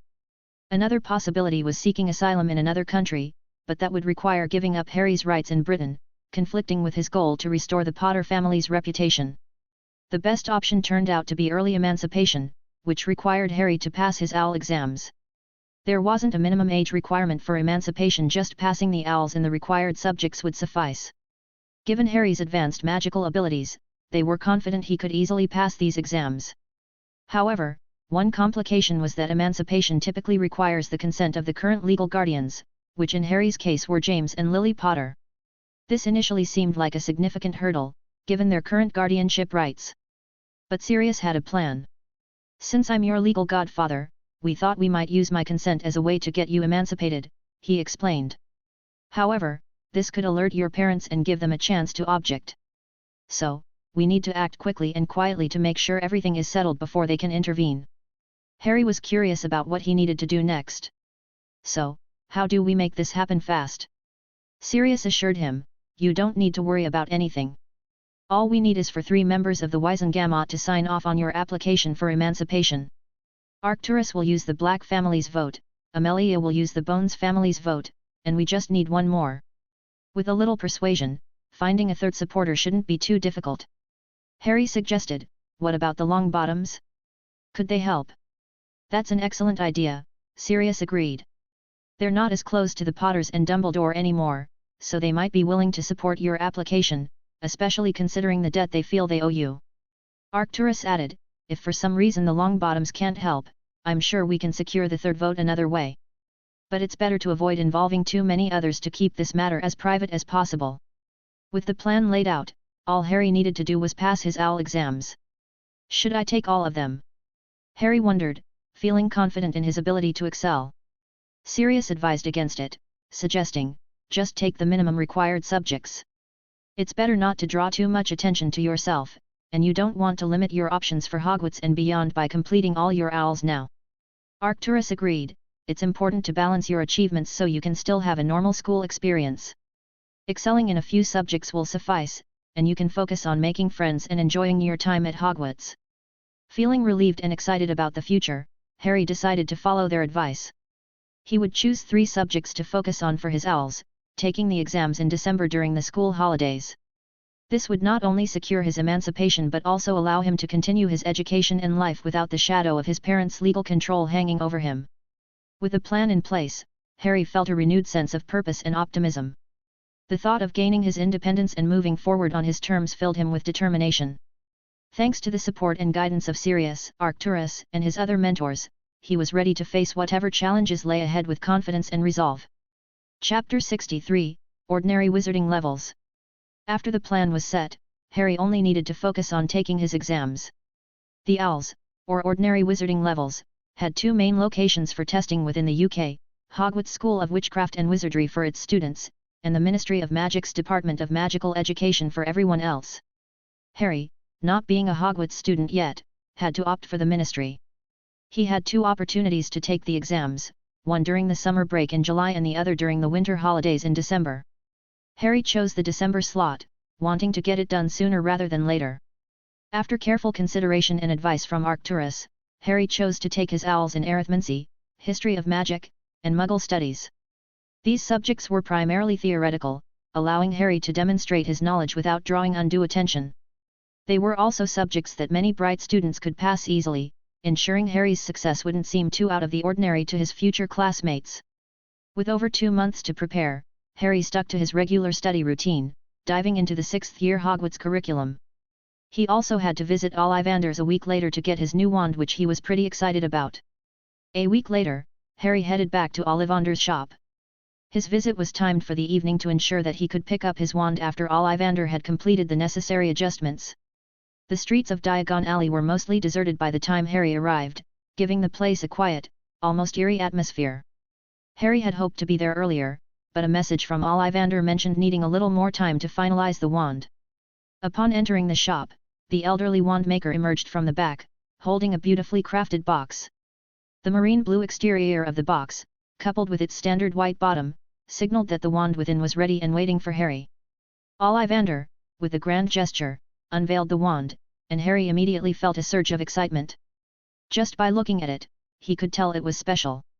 The wand, crafted from polished blackthorn wood, had a series of natural bumps running along its length, much like the legendary Elder Wand, giving it a formidable appearance. It measured 11 inches and featured a pointed tip and a crafted grip at the base, with one of the bumps highlighted by a silver band. 11 inches, Blackthorn, Thunderbird Feather Core. A powerful wand for an equally powerful wizard, Ollivander announced as he handed the wand to Harry. Grasping the wand, Harry experienced an extraordinary sensation, as if a wave of energy surged through him. It was an experience unlike any he had with other wands, marking this wand as uniquely his. The air shimmered with red and blue sparks emanating from the wand's tip, illuminating the dimly lit room. This is exactly what I envisioned. Perfect, the wand maker whispered to himself. Harry, overjoyed with his new wand, paid Ollivander the remaining balance. He couldn't wait to show Sirius his new wand and get back to his studies. In the weeks leading up to the OWL exams, Harry found himself deeply immersed in his spell work, thanks to his new wand. The advanced spells he practiced flowed more smoothly than ever before, and it seemed like the wand made magic more efficient, using less magical energy for each spell. This wand was a perfect match for Harry, and he was thrilled with how effortlessly he could now perform his favorite spells. With no further use for the wand he had been borrowing, Harry handed it back to Arcturus, who arranged for it to be cleaned and maintained before placing it back in the collection of the Black family's wands. As the OWL exams approached, Harry spent the last week before the exams focusing on revising his chosen subjects. The subjects were a breeze for him, but Muggle studies presented a unique challenge. Harry found himself having to think backwards, to ensure his answers matched the often skewed perspective the wizarding world held about Muggles. It was a strange exercise, writing answers he knew were factually incorrect, but necessary to meet the examiner's expectations. When the day of the exam finally arrived, everything was set. Sirius had sorted out all the necessary paperwork, so Harry's job was simply to write the exams and return home. Amelia Bones was chosen to accompany Harry to the Ministry instead of Sirius, to avoid drawing attention and raising questions that could alert Dumbledore to their plans. Amelia, with her significant influence at the Ministry, was the perfect choice to navigate any potential obstacles they might encounter. That morning, Harry and Amelia used the flow network from the Bones Manor, directly linked to the Ministry due to Amelia's position. This was much more convenient than using the more public entrance from the Muggle world via the telephone booth. Their choice of entry was part of going openly, without the need to sneak around. Harry's experience at the Ministry was smooth, thanks to Amelia's presence. They arrived through the flow network, landing right at the Ministry's atrium on level 8. Harry's first task was to check in at a booth for his visitor's badge. It was a straightforward process, and soon Harry had a shiny silver badge pinned to his chest, clearly stating his name and the reason for his visit, the OWL exams. Only after getting his badge did Harry really take in his surroundings. Despite having spent a good amount of time in the magical world by now, the atrium's grandeur caught him off guard. The place was bustling with activity. People hustled across the polished dark wood floor, while paper airplanes whizzed above, carrying messages from one ministry department to another. The atrium stretched out impressively long before him, its peacock blue ceiling adorned with golden symbols that shifted and changed, reminiscent of a vast, celestial announcement board. The walls, gleaming with shiny dark wood, housed numerous gilded fireplaces. Wizards and witches popped out from the left-hand fireplaces, while others lined up on the right, waiting for their turn to whisk away. In the middle of the atrium stood the Fountain of Magical Brethren. This fountain featured a group of golden statues, a wizard, a witch, a centaur, a goblin, and a house elf, all elegantly spouting water into a shimmering pool below. Further down, at the atrium's end, were golden gates guarded by a security stand. Harry, with Amelia's assistance, checked in his brand new wand there before heading towards the lifts. They were bound for the Department of Magical Education, where Harry would sit for his exams. Amelia effortlessly handled all the necessary permissions for Harry's entry, escorting him to the room where he would be tested. The entire process felt surreal to Harry, yet Amelia's presence and the efficient flow of their movements through the Ministry made everything seem perfectly ordinary. Harry blended in quite well with the other examinees, looking more like a slightly shorter 15-year-old rather than his actual age.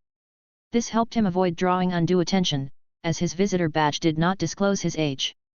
The other students there seemed to be either from less wealthy backgrounds, unable to afford Hogwarts or other schools, or from old families preferring private tuition over institutional education. Harry noticed he was unique in his situation, taking the exams earlier than usual. The examination days were spread out, with Harry needing to attend on 3 separate occasions due to his choice of subjects. To his surprise, the exam hall was enormous, akin to fitting a football stadium inside, with each student's desk spaced 5 meters apart in every direction to prevent any possibility of cheating. The invigilators did not move around much. They kept a watchful eye from their elevated positions, ensuring the integrity of the exams. Harry, experienced in taking exams from his past life, found the process quite straightforward. The expansive setup of the exam hall and the distance between the desks made any attempt at peeking futile.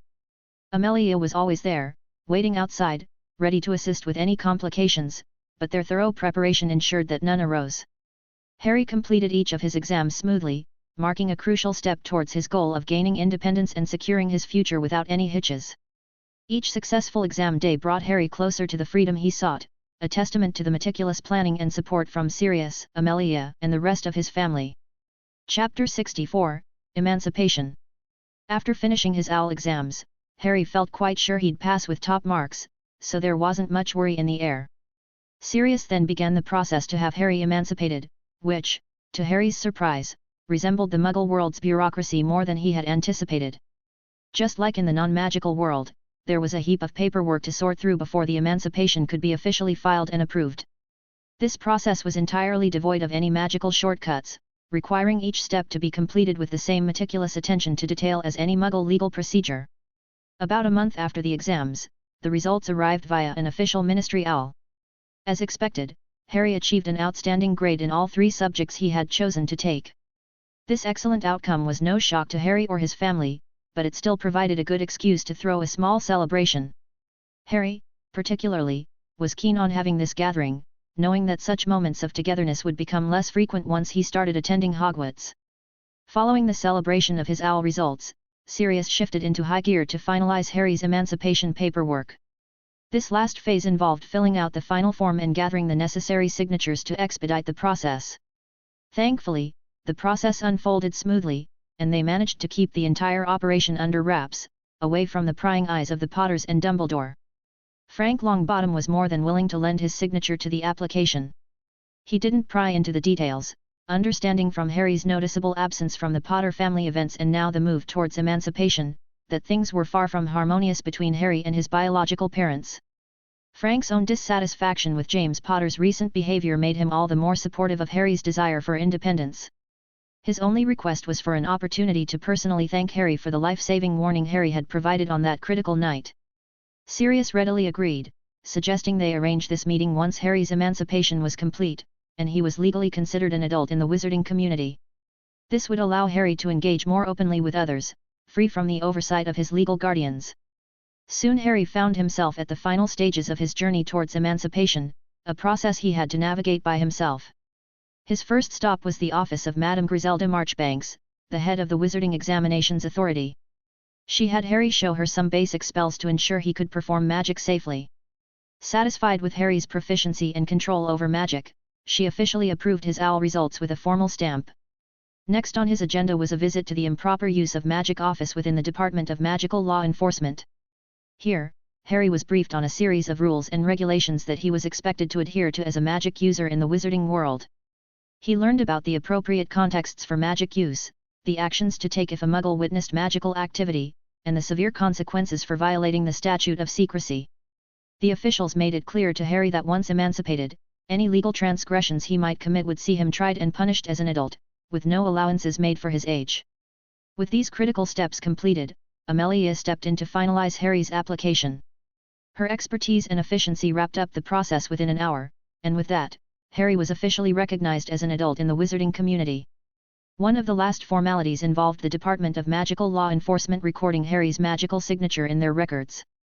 This was an unusual step, necessitated by Harry's unique situation of being emancipated at such a young age. With his magical signature now in the system, Harry was reminded of the importance of exercising caution when performing magic in Muggle areas. However, outside of Hogwarts, he was now free to use magic without the imposition of the trace, giving him a new level of freedom and responsibility. Harry's journey to becoming a legally emancipated wizard was a momentous occasion, marking a significant turning point in his life. This newfound status didn't just allow him the liberty to wield magic with greater freedom, it also bestowed upon him the responsibility to adhere to the laws and regulations that govern the adult wizarding community. In celebration of this pivotal achievement, a grand party was held at the Black Castle. The event was particularly meaningful as it represented the culmination of concerted efforts by everyone involved to guide Harry safely through his education up to the owl level and help him break free from the ties of parents who had left him behind. During the festivities, Harry took a moment to express his heartfelt gratitude to each individual who played a vital role in his journey toward emancipation. He thanked Arcturus for his meticulous and safe instruction in the magical arts, Cordelia for her vigilant care over his well-being, Emma for imparting her extensive knowledge of potions, Amelia for her invaluable assistance with the ministry, and Sirius for his strategic oversight of the entire process. Surrounded by these caring figures, Harry felt a deep sense of happiness and belonging. Unlike the solitary protagonists often found in web novels, Harry was fortunate to have a supportive circle of adults dedicated to his welfare and success. While Harry was enjoying a wonderful time with his family at the Black Castle, celebrating his newly found freedom, 2 important letters were dispatched from the Ministry of Magic, each bound for a significant destination. The first letter was on its way to Hogwarts, intended for the desk of Headmaster or Chief Warlock of the Wizengamot Albus Dumbledore. This letter carried news that would undoubtedly catch the attention of the aged wizard. Meanwhile, another owl embarked on a lengthy flight toward a secluded spot nestled in the hills of Ireland, far removed from the hustle and bustle of wizarding society. This remote location was home to a quaint little house, standing alone amid a sprawling yard. The yard boasted an improvised Quidditch pitch, complete with homemade hoops for practicing the beloved wizarding sport, and a modest flower garden that added a touch of color and life to the serene landscape. As this second owl crossed into the property's boundary, it experienced a brief ripple of magical energy, a protective enchantment designed to screen incoming visitors. However, since the owl bore no threat, merely a letter, it passed through the magical barrier unscathed and continued its approach toward the house. Approaching a closed window, the owl persistently tapped its beak against the glass, signaling its arrival with a message to be delivered. Inside, the cozy scene of a family enjoying their evening meal unfolded. The family consisted of a young couple, both 29 years old, and their 8-year-old son, gathered around the dinner table. They were none other than James Potter, Lily Potter, née Evans, and their son, Charles Potter, known to the world as the boy who lived. Charles, eager for some mischief, asked, "Dad, when will you teach me that hair color changing prank? I want to try it on my friends." Lily immediately responded, "Charlie, you can't use spells on your friends. And don't brag about having a training wand when they don't. That wand is for learning, not for playing pranks." James tried to soften the conversation, "Lily, you are right here, but don't blame pranks, pranks are harmless. However, Charlie, you should listen to your mom. Be careful not to show off your wand in public. If someone complains, the ministry could take it away. Plus, you're not quite ready to learn that spell. Focus on your training." Charles complained, "But training is so boring. Pranks are way more fun, and I don't want to just read books while Ron has a great time playing Quidditch with his brothers." Lily emphasized, "Training is crucial, Charlie. You wouldn't want to let Professor Dumbledore down, would you?" Charles pulled a face but agreed. Just then, James heard a knock on the window. An owl was there with a letter. After giving the letter to Lily, he went to release the owl back into the night. Lily started reading the letter, murmuring, "Why would the ministry send us a letter now? It's not about another event. Let's see." As she read on, her complexion turned white. Returning to the room, James noticed Lily's distress and asked, "What's wrong, Lily?" Seeing her unable to respond, he quickly took the letter from her and began reading. As James read the letter, his expression mirrored Lily's shock. The room fell silent, with young Charles looking at his parents, puzzled and worried about what had upset them so much. Chapter 65, Dumbledore's Recollection Part 1. Inside the Grand Hogwarts Castle, nestled in the Scottish Highlands, there was a heavy atmosphere in the headmaster's office. The portraits of past headmasters and headmistresses watched silently, sensing the current headmaster Albus Dumbledore's somber mood. A recently opened letter from the Ministry of Magic lay on Dumbledore's desk. Up until he read this letter, Dumbledore had been having a rather good day. However, the information it contained had thrown a wrench in many of his carefully laid plans. Dumbledore's thoughts were now consumed by the subject of the letter, Hadrian Ignotus Potter. Dumbledore had previously paid little attention to Harry, considering him irrelevant to his broader schemes. Harry wasn't the child of prophecy, and to Dumbledore, a man with countless responsibilities and concerns, Harry was of little significance. The news in the letter had come as a shock, prompting Dumbledore to reflect on where his strategies had begun to unravel. The whole situation began on that fateful night Voldemort attacked the Potters in Godric's Hollow. Since Dumbledore saw Charles Potter as the chosen one from the prophecy, his brother, Hadrian, Harry, didn't seem significant to Dumbledore's grand schemes. Dumbledore was concerned, however, about Hadrian's influence on Charles. Raised by his grandparents, Hadrian shared some of their beliefs, which Dumbledore feared could sway the young Charles. Recognizing Hadrian's intelligence and potential influence, Dumbledore pondered how to minimize his impact on Charles. Later that same week, another unexpected event occurred. James Potter, Dumbledore's follower, was unable to claim the title of Potter Lord. This turn of events unexpectedly thrust Hadrian into the spotlight as the next Potter heir, complicating Dumbledore's plans. Dumbledore had hoped for James to assume the Potter lordship to leverage the family's resources and influence for his political agenda. With James's failure, Dumbledore's subsequent strategy for Charles to inherit the lordship over Hadrian also crumbled. Faced with no other choice to ensure Charles's ascension as Lord Potter, Dumbledore devised a plan to remove Hadrian from the picture by sending him away into the Muggle world. Raised in Muggle ways, Hadrian would possibly be rendered ineligible from inheriting the lordship. Lily and James, persuaded by Dumbledore, agreed to this plan, believing it was for the better protection of their family and a better future for Charles. This move was meant to kill two birds with one stone, securing Charles's path while ensuring that Hadrian would not influence Charles growing up. The plan unfolded smoothly. Hadrian was sent to live with his aunt's family, away from the wizarding world, with Dumbledore planning to return only when it was time for Hadrian's Hogwarts letter. Basic magical protections were placed on Hadrian, a mere afterthought in Dumbledore's broader strategy. Everything fell apart 5 years ago, 2 years after Hadrian was left with his aunt. Dumbledore returned from a week-long International Confederation of Wizards, ICW, meeting to find part of his office destroyed by fire. The portraits of past headmasters told him that alarms had been sounding from the odd trinkets on the wall, which had eventually exploded, causing the fire. If not for the elves coming just in time to put the fire out, the whole office would have burned down. These devices were meant to keep an eye on Hadrian Potter, the sirens and blasts indicating that something serious must have happened to him. Without cleaning up his office, Dumbledore rushed to the Dursleys' home on Privet Drive, only to discover he was too late. The house was deserted, indicating trouble. Diving into the memories of the neighbors, Dumbledore uncovered a distressing scenario. The Dursleys had been arrested by the police, and their son Dudley had been taken in by another relative. The reason was even more heartbreaking.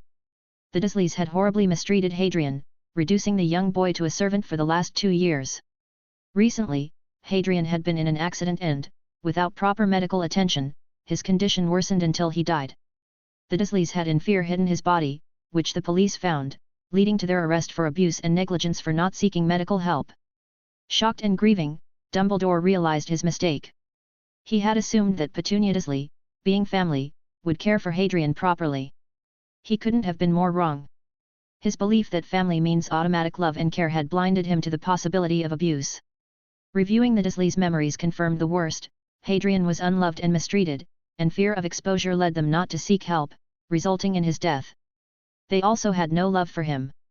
They let him live there only because he had forced the boy upon them. This was a painful lesson for Dumbledore, understanding that he didn't know Petunia as well as he thought. The tragedy of Hadrian Potter was a stark reminder of his oversight. Dumbledore didn't need to find the boy's body to confirm his passing, the memories he'd seen were evidence enough. Moreover, he couldn't bear the thought of seeing a child's body, especially knowing his oversight had contributed to the tragedy. Now, Dumbledore faced a tough situation. He had assured Lily he would protect her son, but he had failed. Revealing this failure to Lily and James could ruin their relationship and jeopardize his role as Charles's mentor, which was crucial for the boy's destiny in defeating Voldemort. Dumbledore believed that without his guidance, Charles wouldn't stand a chance against Voldemort, and the future of the wizarding world depended on Charles's victory. After much thought and for the future of the wizarding world, Dumbledore decided to keep this sad incident a secret from the Potters, at least for the time being. He hoped that with time, they would slowly forget about Hadrian and move on, allowing him to share the news later under better circumstances. He just hoped for the best. There was nothing else he could do. Changing their memories of Harry seemed too risky, with a high chance of failure, which Dumbledore wanted to avoid at all costs. As for the Dursleys, Dumbledore had a confrontation with them. Petunia complained that Dumbledore had forced them to take in a child they didn't want and hadn't provided sufficient funds to cover his needs. She threatened to expose Dumbledore, claiming she knew how to make their situation known within the wizarding community. Dumbledore was not pleased with being threatened but cautioned Petunia that while her actions might cause trouble for him, the consequences for her and her family would be much worse. He explained that the wizarding community takes the mistreatment of their own very seriously and would not look kindly upon what she had done. However, Petunia stood her ground, unafraid of death, and insisted Dumbledore help them. Acknowledging his part in the situation, Dumbledore agreed to try and lessen the punishment for the Dursleys. He reached out to a Hogwarts alumnus who had since lived among Muggles for assistance. With this person's help, Dumbledore secured a competent lawyer, which led to a reduction in the sentences handed down to the Dursleys. Petunia received a 1-year sentence, while Vernon, taking on most of the blame, was sentenced to 5 years. The man responsible for the accident that harmed Harry was treated leniently after he testified properly about the incident and confirmed the Dursleys' neglect and mistreatment of Harry. Despite this, the Dursleys were unhappy with the outcome but knew they had no choice but to accept it, especially after witnessing the stern warning in Dumbledore's gaze. After ensuring their sentences were reduced, Dumbledore left the Muggle world behind, eager to put the entire ordeal behind him. However, Life didn't get any easier for the Dursleys after serving their time. They faced harsh treatment in prison and, upon release, found themselves ostracized. With Vernon unable to secure employment and their neighborhood turning against them due to their now notorious reputation, they were forced to emigrate. The last known whereabouts of the Dursleys was in Australia, where they hoped to start anew, away from anyone familiar with their past. Chapter 66, Dumbledore's Recollection Part 2. As time went on, nothing out of the ordinary happened. Dumbledore was quite satisfied to see that James and Lily were heavily involved in their careers and focused on their son Charles, gradually paying less and less thought to Hadrian, their elder son. They had even stopped asking about him altogether. The only person who had been actively searching for Hadrian, his godfather Sirius, also seemed to have given up a year later, presumably moving on with his life. This situation pleased Dumbledore as it meant he didn't have to deal with the repercussions of his neglect that led to the unfortunate passing of the young boy. He believed that the Potters wouldn't hold a grudge against him in the future, especially since he played a significant role in Charles's upbringing. Over the years, Dumbledore felt he had become closer to the Potter family, which he valued. However, as the 11th birthday of Hadrian approached, an age when children receive their Hogwarts letter, Dumbledore thought it might be time to address his past mistakes. On that day, to Dumbledore's surprise, his deputy, Minerva McGonagall, brought him a Hogwarts admission letter that was meant for Hadrian Potter. Minerva questioned why the letter for the boy wasn't sent to the Dursleys' home in London, but instead to the Black Castle. Dumbledore found himself too shocked by this revelation to provide her with an answer. This revelation was a surprise to Dumbledore. The letter implied several things. Firstly, that Hadrian had not perished as previously believed. Someone must have rescued him on that fateful night, since Hadrian was in no condition to save himself, and then they cleverly made it appear as though he had died to deceive him. Furthermore, it was revealed that Hadrian was now under the care of Arcturus Black, the formidable Lord Black. Dumbledore deduced that the Blacks must have come into contact with Hadrian only about a year after the incident, which aligns with when Sirius ceased his search. This was because if the Blacks had saved Hadrian, then the fate of the Dursleys would have been much worse. For Dumbledore, this news was unsettling. He didn't have all the details, but one thing was certain: Hadrian was likely to be raised by Lord Black and would be recognized as the heir of the Potter family, possibly even becoming the future Lord Potter, which would eliminate any chance for Charles to inherit the title. Dumbledore was aware that Arcturus Black, whom he regarded with a degree of apprehension, would ensure Hadrian's rightful place in the Potter lineage. Dumbledore managed to soothe Minerva McGonagall's questions and sent her on her way, but his mind was already racing with the implications of what had just unfolded. He realized the loss of the Potter vote in the Wizengamot was inevitable and worried about Hadrian Potter's feelings towards him and his own parents. He just hoped that the Blacks did not turn the boy dark like them. His greatest fear was the possibility of Hadrian turning to darkness, influenced by his tough experiences in the non-magical world, reminiscent of Tom Riddle's own troubled past. Dumbledore was determined to prevent another Dark Lord from emerging because of his mistakes. Dumbledore reassured himself that the situation hadn't reached its worst. Hadrian, still young and legally under his parents' guardianship, could be brought back from the Blacks' influence.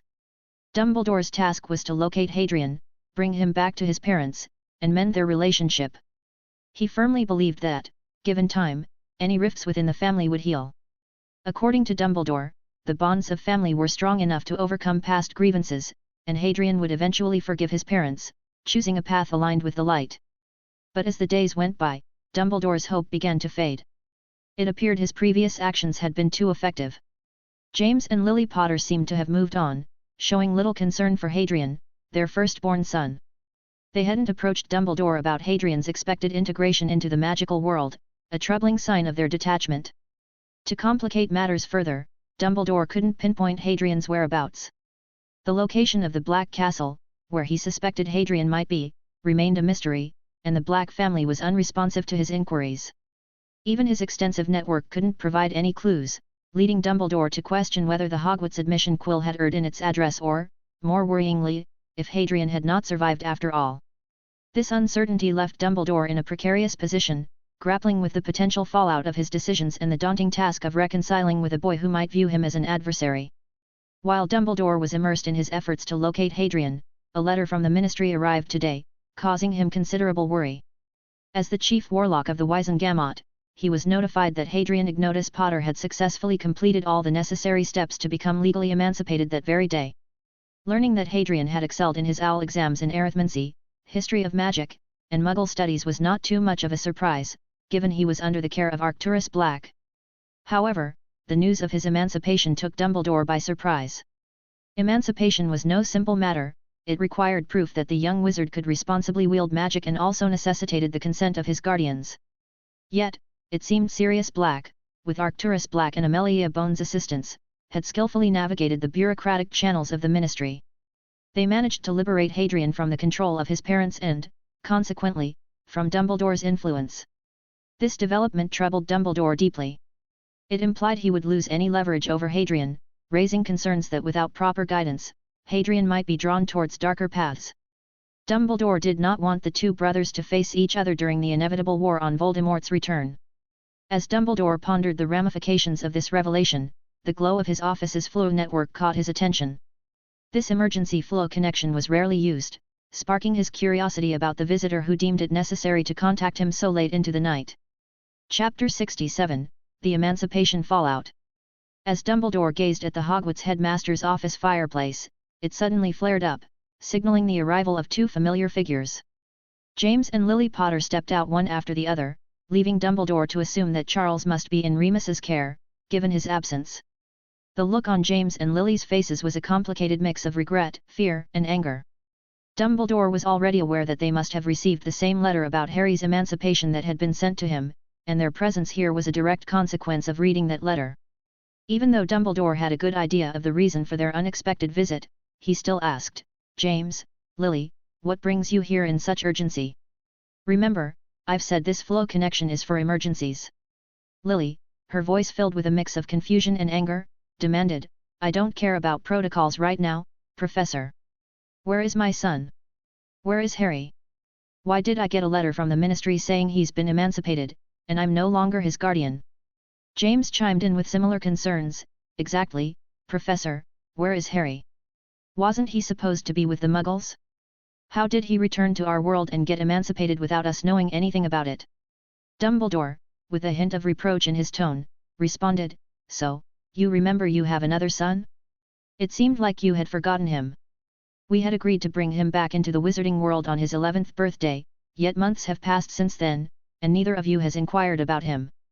The plan was for all of us to fetch him together, to introduce him to our world, and to explain why he was sent away." When Dumbledore finished his sharp comments, he immediately regretted it. He realized this wasn't the right way to respond to Lily's questions.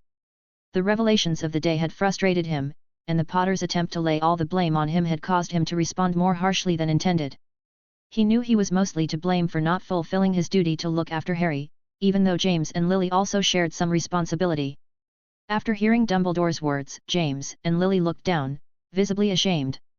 Lily, with a softened tone, said, "I'm sorry for how I spoke, Professor. We recognize our mistakes. With everything going on and focusing on Charles, we neglected Harry. But we intend to make it right. We'll ask for his forgiveness and make amends for sending him away. Can you tell us where he is, Professor?" Dumbledore sighed, "I'm afraid I don't have that information. Like you, I've been preoccupied and, a few years ago when I was tied up with ICW duties, Harry left his Aunt Petunia's care, and I haven't been able to locate him since." James, troubled, responded, "You lost track of him, Professor? But you assured us he would be safe." Dumbledore admitted, "I regret that deeply. I'm unsure what prompted Harry to leave Petunia's. I had set measures to keep him there securely. I've been conducting a quiet search for him since then. I considered informing you, but given that you hadn't inquired about him for years and were immersed in your own lives, I thought it best to wait until I had found him. I didn't want to distract you from your important tasks with this distressing news." Dumbledore's explanation was not entirely truthful. He had believed Harry was deceased, so he hadn't actively searched for him. This fabricated story was an attempt to lessen his own culpability and maintain his relationship with the Potters intact. He certainly wasn't going to disclose the true reasons behind Harry's departure from his aunt's home or that Harry had nearly died due to his neglect. Admitting to such failings would jeopardize his standing with the Potters. Lily, seeking to move past the blame, asked, "Do you have any leads on where he might be, Professor? And any idea why he sought emancipation?" Dumbledore walked over to his large desk in the middle of the room, opening one of its numerous drawers to retrieve a letter. It was a copy of Harry's Hogwarts admission letter. He handed the letter to Lily. Dumbledore went to his desk and took out a letter and gave it to Lily.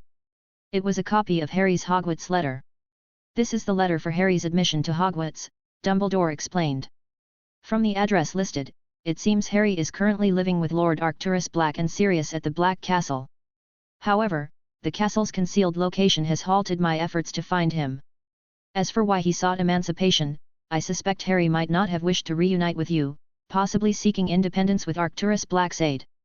James, clearly upset, reacted, Sirius took him away from Petunias to live with the Blacks? That's unacceptable. I can't bear the thought of my son being influenced by a family associated with Death Eaters. Dumbledore clarified, it's unlikely Sirius was involved directly. To my knowledge, Sirius never knew of Petunia's whereabouts. It seems more probable that Harry stumbled upon Sirius after leaving his aunt's home and then, through Sirius, met Arcturus. We must be careful not to jump to conclusions. Lily, filled with concern, said, Professor, I need to see Harry. I want to understand his reasons for seeking emancipation so prematurely. Is he aware of the responsibilities and dangers that come with being an adult in our world? Dumbledore shared his attempts at reaching out. I've requested meetings, but the Blacks have consistently ignored them. There's also been no sign of Harry in public. It appears they might have been waiting for his emancipation to be finalized before letting him step into the wider world. James, puzzled and worried, questioned, but why would he be scared of us? And his emancipation, how can it be legitimate? We're his legal guardians, any emancipation should require our consent. We could challenge this decision and have it annulled. Dumbledore advised caution, while we could challenge the emancipation, I recommend we arrange a meeting first. We must understand Harry's motivations, otherwise, things could get complicated. It's crucial that the circumstances of Harry's time in the Muggle world remain private. Revealing that we sent Harry away might cast us in a negative light within the Wizengamot and the wider wizarding community. Internally, Dumbledore was also worried about the potential fallout if the details of Harry's poor treatment became public. Such revelations could endanger not only his reputation but also that of the Potters. The prospect of losing his esteemed position as Hogwarts headmaster was particularly concerning, as the wizarding community might no longer trust him with the welfare of young wizards and witches. Lily, quickly grasping the potential implications, said, I'll reach out to Sirius tomorrow to arrange a meeting with Harry. It's important to ensure he hasn't been swayed against us and to express our desire for him to return home. James and Dumbledore agreed with her approach, recognizing it as their best option. They were aware that Sirius was their only link to finding Harry's current whereabouts. After settling on this plan, James and Lily prepared to leave, their minds set on confronting Sirius at the Ministry the following day. Once they had departed, the room fell back into silence. If Harry had witnessed this discussion, he likely would have found the entire situation ironically amusing. At no point did anyone address the initial decision to place him in the Muggle world. It seemed they were all keen to avoid mentioning the original rationale behind their actions, possibly realizing that those reasons no longer held any weight. They seemed ready to move past their initial mistake, likely aware that Harry, under the guidance of Arcturus and Sirius, had probably already secured his position as the heir to the Potter legacy. Chapter 68, Serious Confrontations. The following morning found Dumbledore, along with James and Lily, intercepting Sirius as he made his way to his duties, still buzzing from the high spirits of the previous night's prank war at the Black Castle. Sirius was in a particularly good mood because of the event, where teams led by Harry, Emma, and David on one side, and Sirius and Amelia on the other, had competed in a jovial battle of pranks under Susan's watchful eye as the referee. Though the contest ended without a declared winner, it left everyone with wildly colored hair, skin, and shoes, marking it as an evening of unforgettable fun. However, Sirius's cheerful demeanor faltered when he encountered the trio, their serious expressions indicating the gravity of the situation. Yet, recalling the recent success of Harry's emancipation, a chuckle escaped him again, much to James's irritation. What's so amusing, Sirius? Is it funny to you, taking a child away from his parents? James challenged, frustration evident in his voice. To this, Sirius responded with a hint of triumph in his tone, actually, yes, it is. I find it quite amusing that I managed to protect my godson from being stripped of his rightful inheritance and from parents who clearly didn't prioritize his well-being. Realizing the sensitivity of the topic and the unsuitability of their current location for such a discussion, Dumbledore intervened, suggesting, perhaps we should move this conversation to my office, where we can speak more privately. Would that be all right with you, Sirius. Although I have no qualms discussing this matter here, I'll respect your wish for privacy, Sirius acquiesced, his agreement tinged with a note of sarcasm.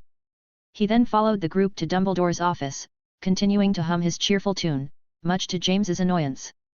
Despite his growing irritation, James remained silent, understanding the importance of Sirius's cooperation in unraveling the situation. After they made themselves comfortable in Dumbledore's office and privacy spells were in place, Lily immediately directed her concern to Sirius. "Where's Harry, Sirius? Is he okay? Can I see him?" Sirius responded bluntly, "Harry's better off without seeing any of you again. He has no desire to meet you. In fact, he hates you all, and for good reason." Dumbledore, attempting to mediate, remarked, "Hate is quite a strong word, Sirius. Has Arcturus influenced Harry against his own parents? It wouldn't be surprising, coming from the Blacks. Grandfather didn't need to do anything. Harry's hate for you was cemented by your actions, not by any external influence," Sirius countered, making it clear that the fault lay entirely with Dumbledore and the Potters. Lily, confused and seeking justification, insisted, "But he should understand why we had to send him away. The protections we set up at our new house could only safeguard 3 of us. There was no alternative but to send Harry to live elsewhere." Sirius couldn't help but laugh at the explanation. "Do you actually buy that excuse? It might have held water if you'd actually lived like hermits. But no, you've been out, going to parties, living it up, while Harry endured hardships among Muggles. He's well aware of the truth. He knows the only reason you sent him away was your preference for Charles to inherit the Potter legacy. There's no other explanation that makes any sense." James tried to justify, "What does it matter? Charles needed the heirship more. Harry shouldn't be so upset over a mere ring."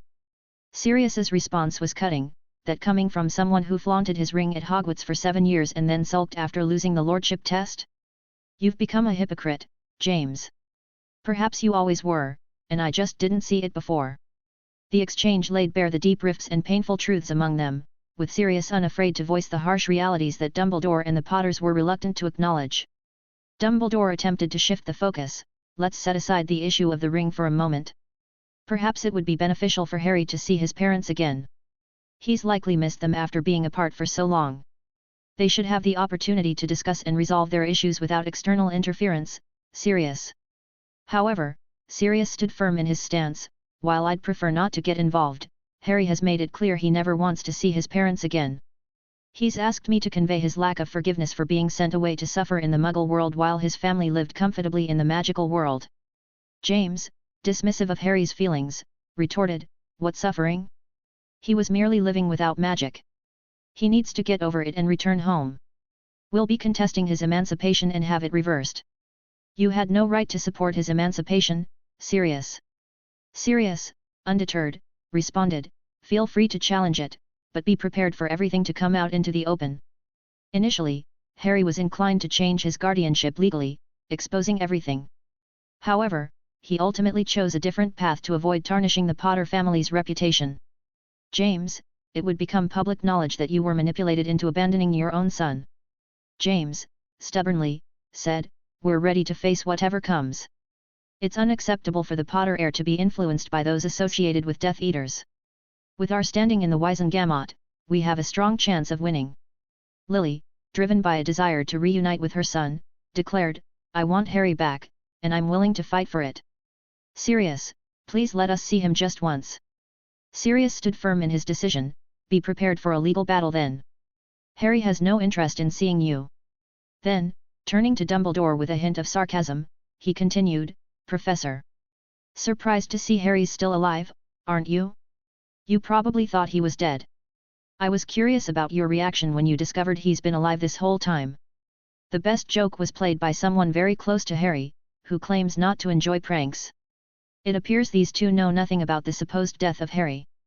"I'm eager to see how the wizarding world reacts to your true colors during the trial," Sirius added, his voice laced with anger. Lily, confused and alarmed, asked, "What do you mean, Harry was dead?"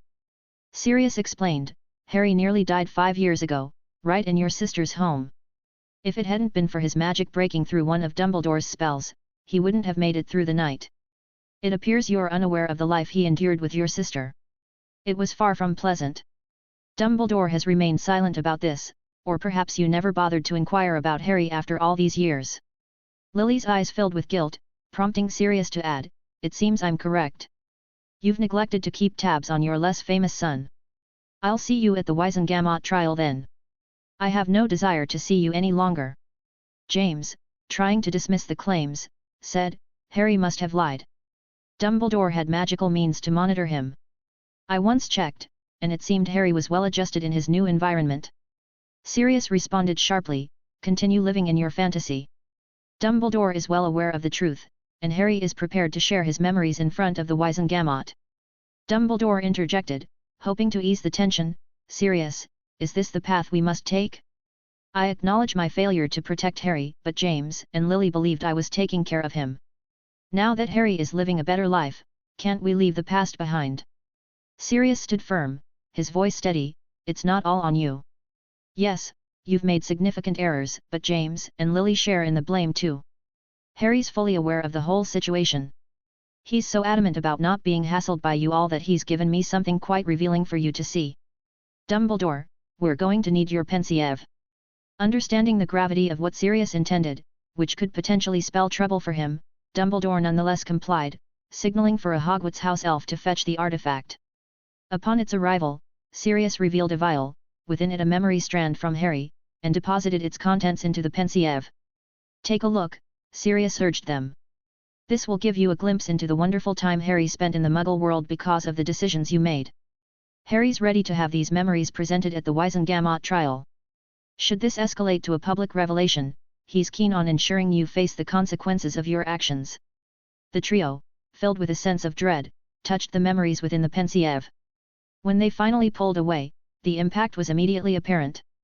Lily was sobbing uncontrollably. With a grave tone, Sirius continued, remember the final moment in those memories. Harry has a message for you. He said that the son you knew died that night. He also made it clear he'll never forgive you. If you keep bothering him, he's ready to expose everything and push for your prosecution, just to be free from your nuisance. Sirius carefully retrieved the memory strand from the pensieve, securing it once more, before preparing to leave the room. Pausing at the doorway, he offered a final piece of advice, the choice of what to do next is yours, but be certain of one thing, Harry will never see you as family again. Pressuring him will only push him towards seeking retribution. Arcturus has been teaching him, both in matters of law and magic. With those words hanging in the air, Sirius exited, leaving behind a heavy silence, punctuated only by Lily's continued sobs. Harry was not going to leave them alone though. Sirius was privy to Harry's plans for quiet revenge, aimed at gradually dismantling the reputations of the three in that room. Dumbledore was the principal target. Harry harbored a deep desire to see him kicked out from Hogwarts. Lily, amidst her tears, voiced the fear that had taken root, he'll never forgive us, will he, James? James, with a heavy heart, responded, I wouldn't, if I were in his shoes. We should leave Harry be for now. Pushing him might only lead to our downfall, risking Charles's future and our own. Perhaps, in time, we might find a way to mend things. Dumbledore, laden with regret, added, I deeply apologize for my oversight. I failed to ensure Harry's well-being with Petunia. I'll attempt to reach out to Harry. However, his words fell on deaf ears. Lily and James, overwhelmed by the weight of their realizations, silently departed Dumbledore's office, making their way back to the reality awaiting them at home. Chapter 69, Countdown to Hogwarts. When Sirius got back that day and shared the day's events, Harry remained unfazed. He was simply relieved that from this the Potters might give him some peace, sparing him from a future of constant pleas for forgiveness. Yet, he was slightly concerned about Dumbledore possibly trying to interfere. But Harry figured that Dumbledore, with all his responsibilities, wouldn't have much time to spare for him. After all, in Dumbledore's grand schemes, Harry wasn't the chosen one or a key player. The news of his emancipation, however, did not unfold without its share of drama. Somehow, the Daily Prophet got wind of it and went on a spree of wild speculation about the missing Potter boy, weaving all sorts of conspiracy theories. This media frenzy lasted about a week, but since neither Harry's group nor the Potters added fuel to the fire, and the wider wizarding community didn't show much ongoing interest, the commotion eventually died down. Harry was confident that this episode would soon be forgotten by most. With the dust settling from his emancipation drama, Harry turned his focus towards his training, particularly with his new wand. With his departure for Hogwarts on the horizon, he aimed to arm himself with as much preparation as possible. Given the dangers that seemed to lurk around every corner at Hogwarts, dangers that Harry from the books narrowly escaped time and again, Harry set himself a goal, to be capable of defending against or evading an adult wizard. He saw this as a realistic target, one that could potentially safeguard him from the unforeseen troubles awaiting at Hogwarts. Harry was gearing up to face whatever challenges Hogwarts might throw his way. Before his journey to Hogwarts began, there was one significant event on the horizon: Susan Bones's birthday celebration. At Harry's suggestion, Sirius and Amelia organized a lavish party for Susan's 9th birthday. It wasn't a particularly special age, but Harry viewed it as an excellent opportunity for socializing and making new acquaintances. The party was held at the Bones Manor, and Arcturus, as anticipated, did not attend. Susan, the birthday girl, was overjoyed. Harry had pitched in with the party planning, ensuring an array of magical activities that delighted the young guests. Among the highlights was a bouncy castle, conjured with a flick of magic and some assistance from Sirius, which proved to be an instant hit. Additionally, there was a special play area teeming with miniature transfigured dragons, resembling playful pet dogs more than fearsome beasts. The kids were thrilled, although constant adult supervision was required to prevent any mishaps from the dragons' lifelike fire breaths. The party also featured various other attractions that inadvertently set a new standard for children's parties, much to the other parents' dismay. Faced with the prospect of having to match the spectacle for their own children's celebrations, many parents sought Sirius's advice on how to replicate the day's magic. Harry watched with a smile as Susan made friends effortlessly at her birthday party. True to the nature that would later see her sorted into Hufflepuff, Susan engaged joyfully with everyone, quickly becoming popular among the kids. Throughout the party, Harry found himself mingling with a variety of guests, many of whom were curious about his backstory. However, Harry skillfully navigated these conversations away from his past, and the guests took the hint not to pry further. Among the first people Harry encountered were the Longbottom family. Augusta Longbottom wasn't there, but Harry had engaging conversations with Frank and Alice Longbottom and their son, Neville. The Longbottoms expressed their gratitude to Harry, who modestly brushed it off, suggesting that by supporting his emancipation, they had already repaid any favor. As they spoke, Harry couldn't help but notice the occasional tremors that plagued Frank and Alice, a lingering effect of the Cruciatus curse they had endured. He felt a surge of sympathy for their plight and mentally committed to finding a way to alleviate their suffering in the future. However, Harry couldn't help but notice that Neville seemed much like his character from the stories, timid and inclined to stay close to his parents rather than mix with other children his age. Harry understood that the traumatic events Neville's parents had suffered were likely having a lasting impact on him, further complicated by the absence of psychological support systems in the wizarding world. While Harry held a fond affection for Neville, he recognized that bolstering Neville's courage would be a gradual process. It seemed that only once Neville was at Hogwarts, away from his parents' protective embrace, could Harry begin to assist him in developing the bravery that defined Neville in the later books. At the party, Harry also met the other Black sister, Andromeda Tonks, née Black, and her husband Edward Ted Tonks. Their daughter, Nymphadora Tonks, who was busy with her owls at Hogwarts, wasn't there to join in the fun.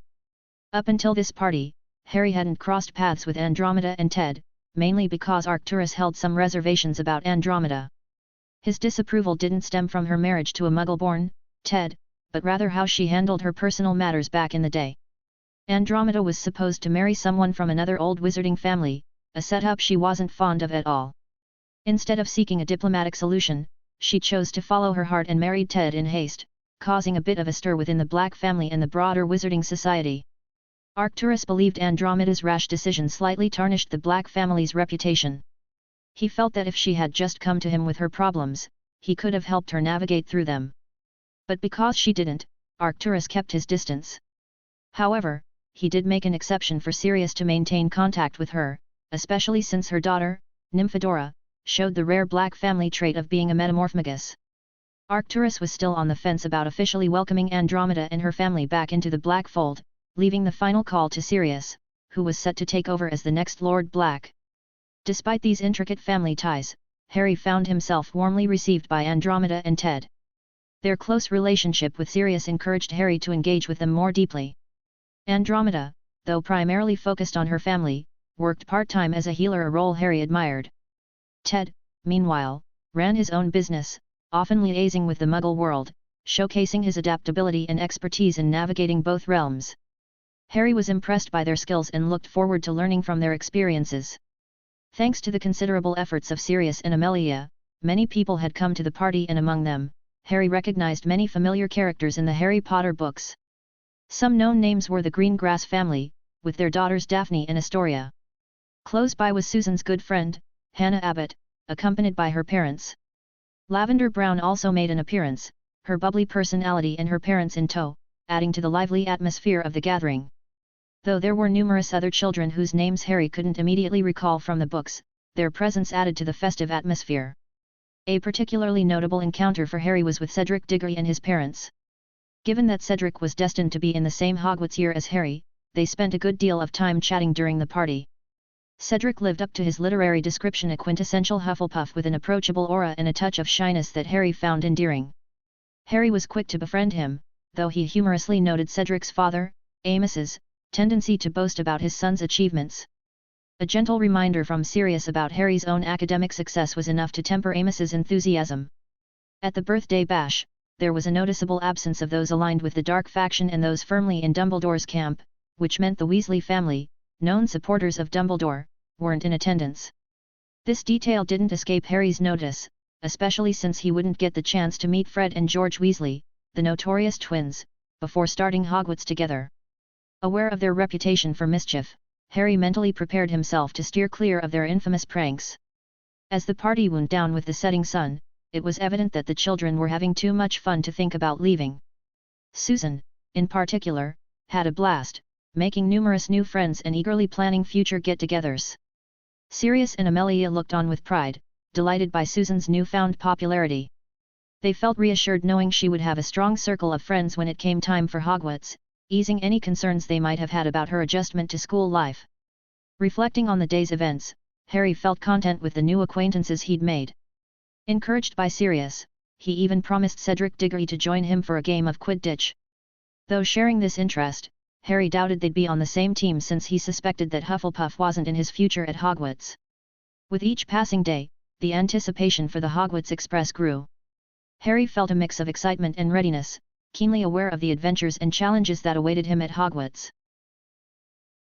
Thanks for listening.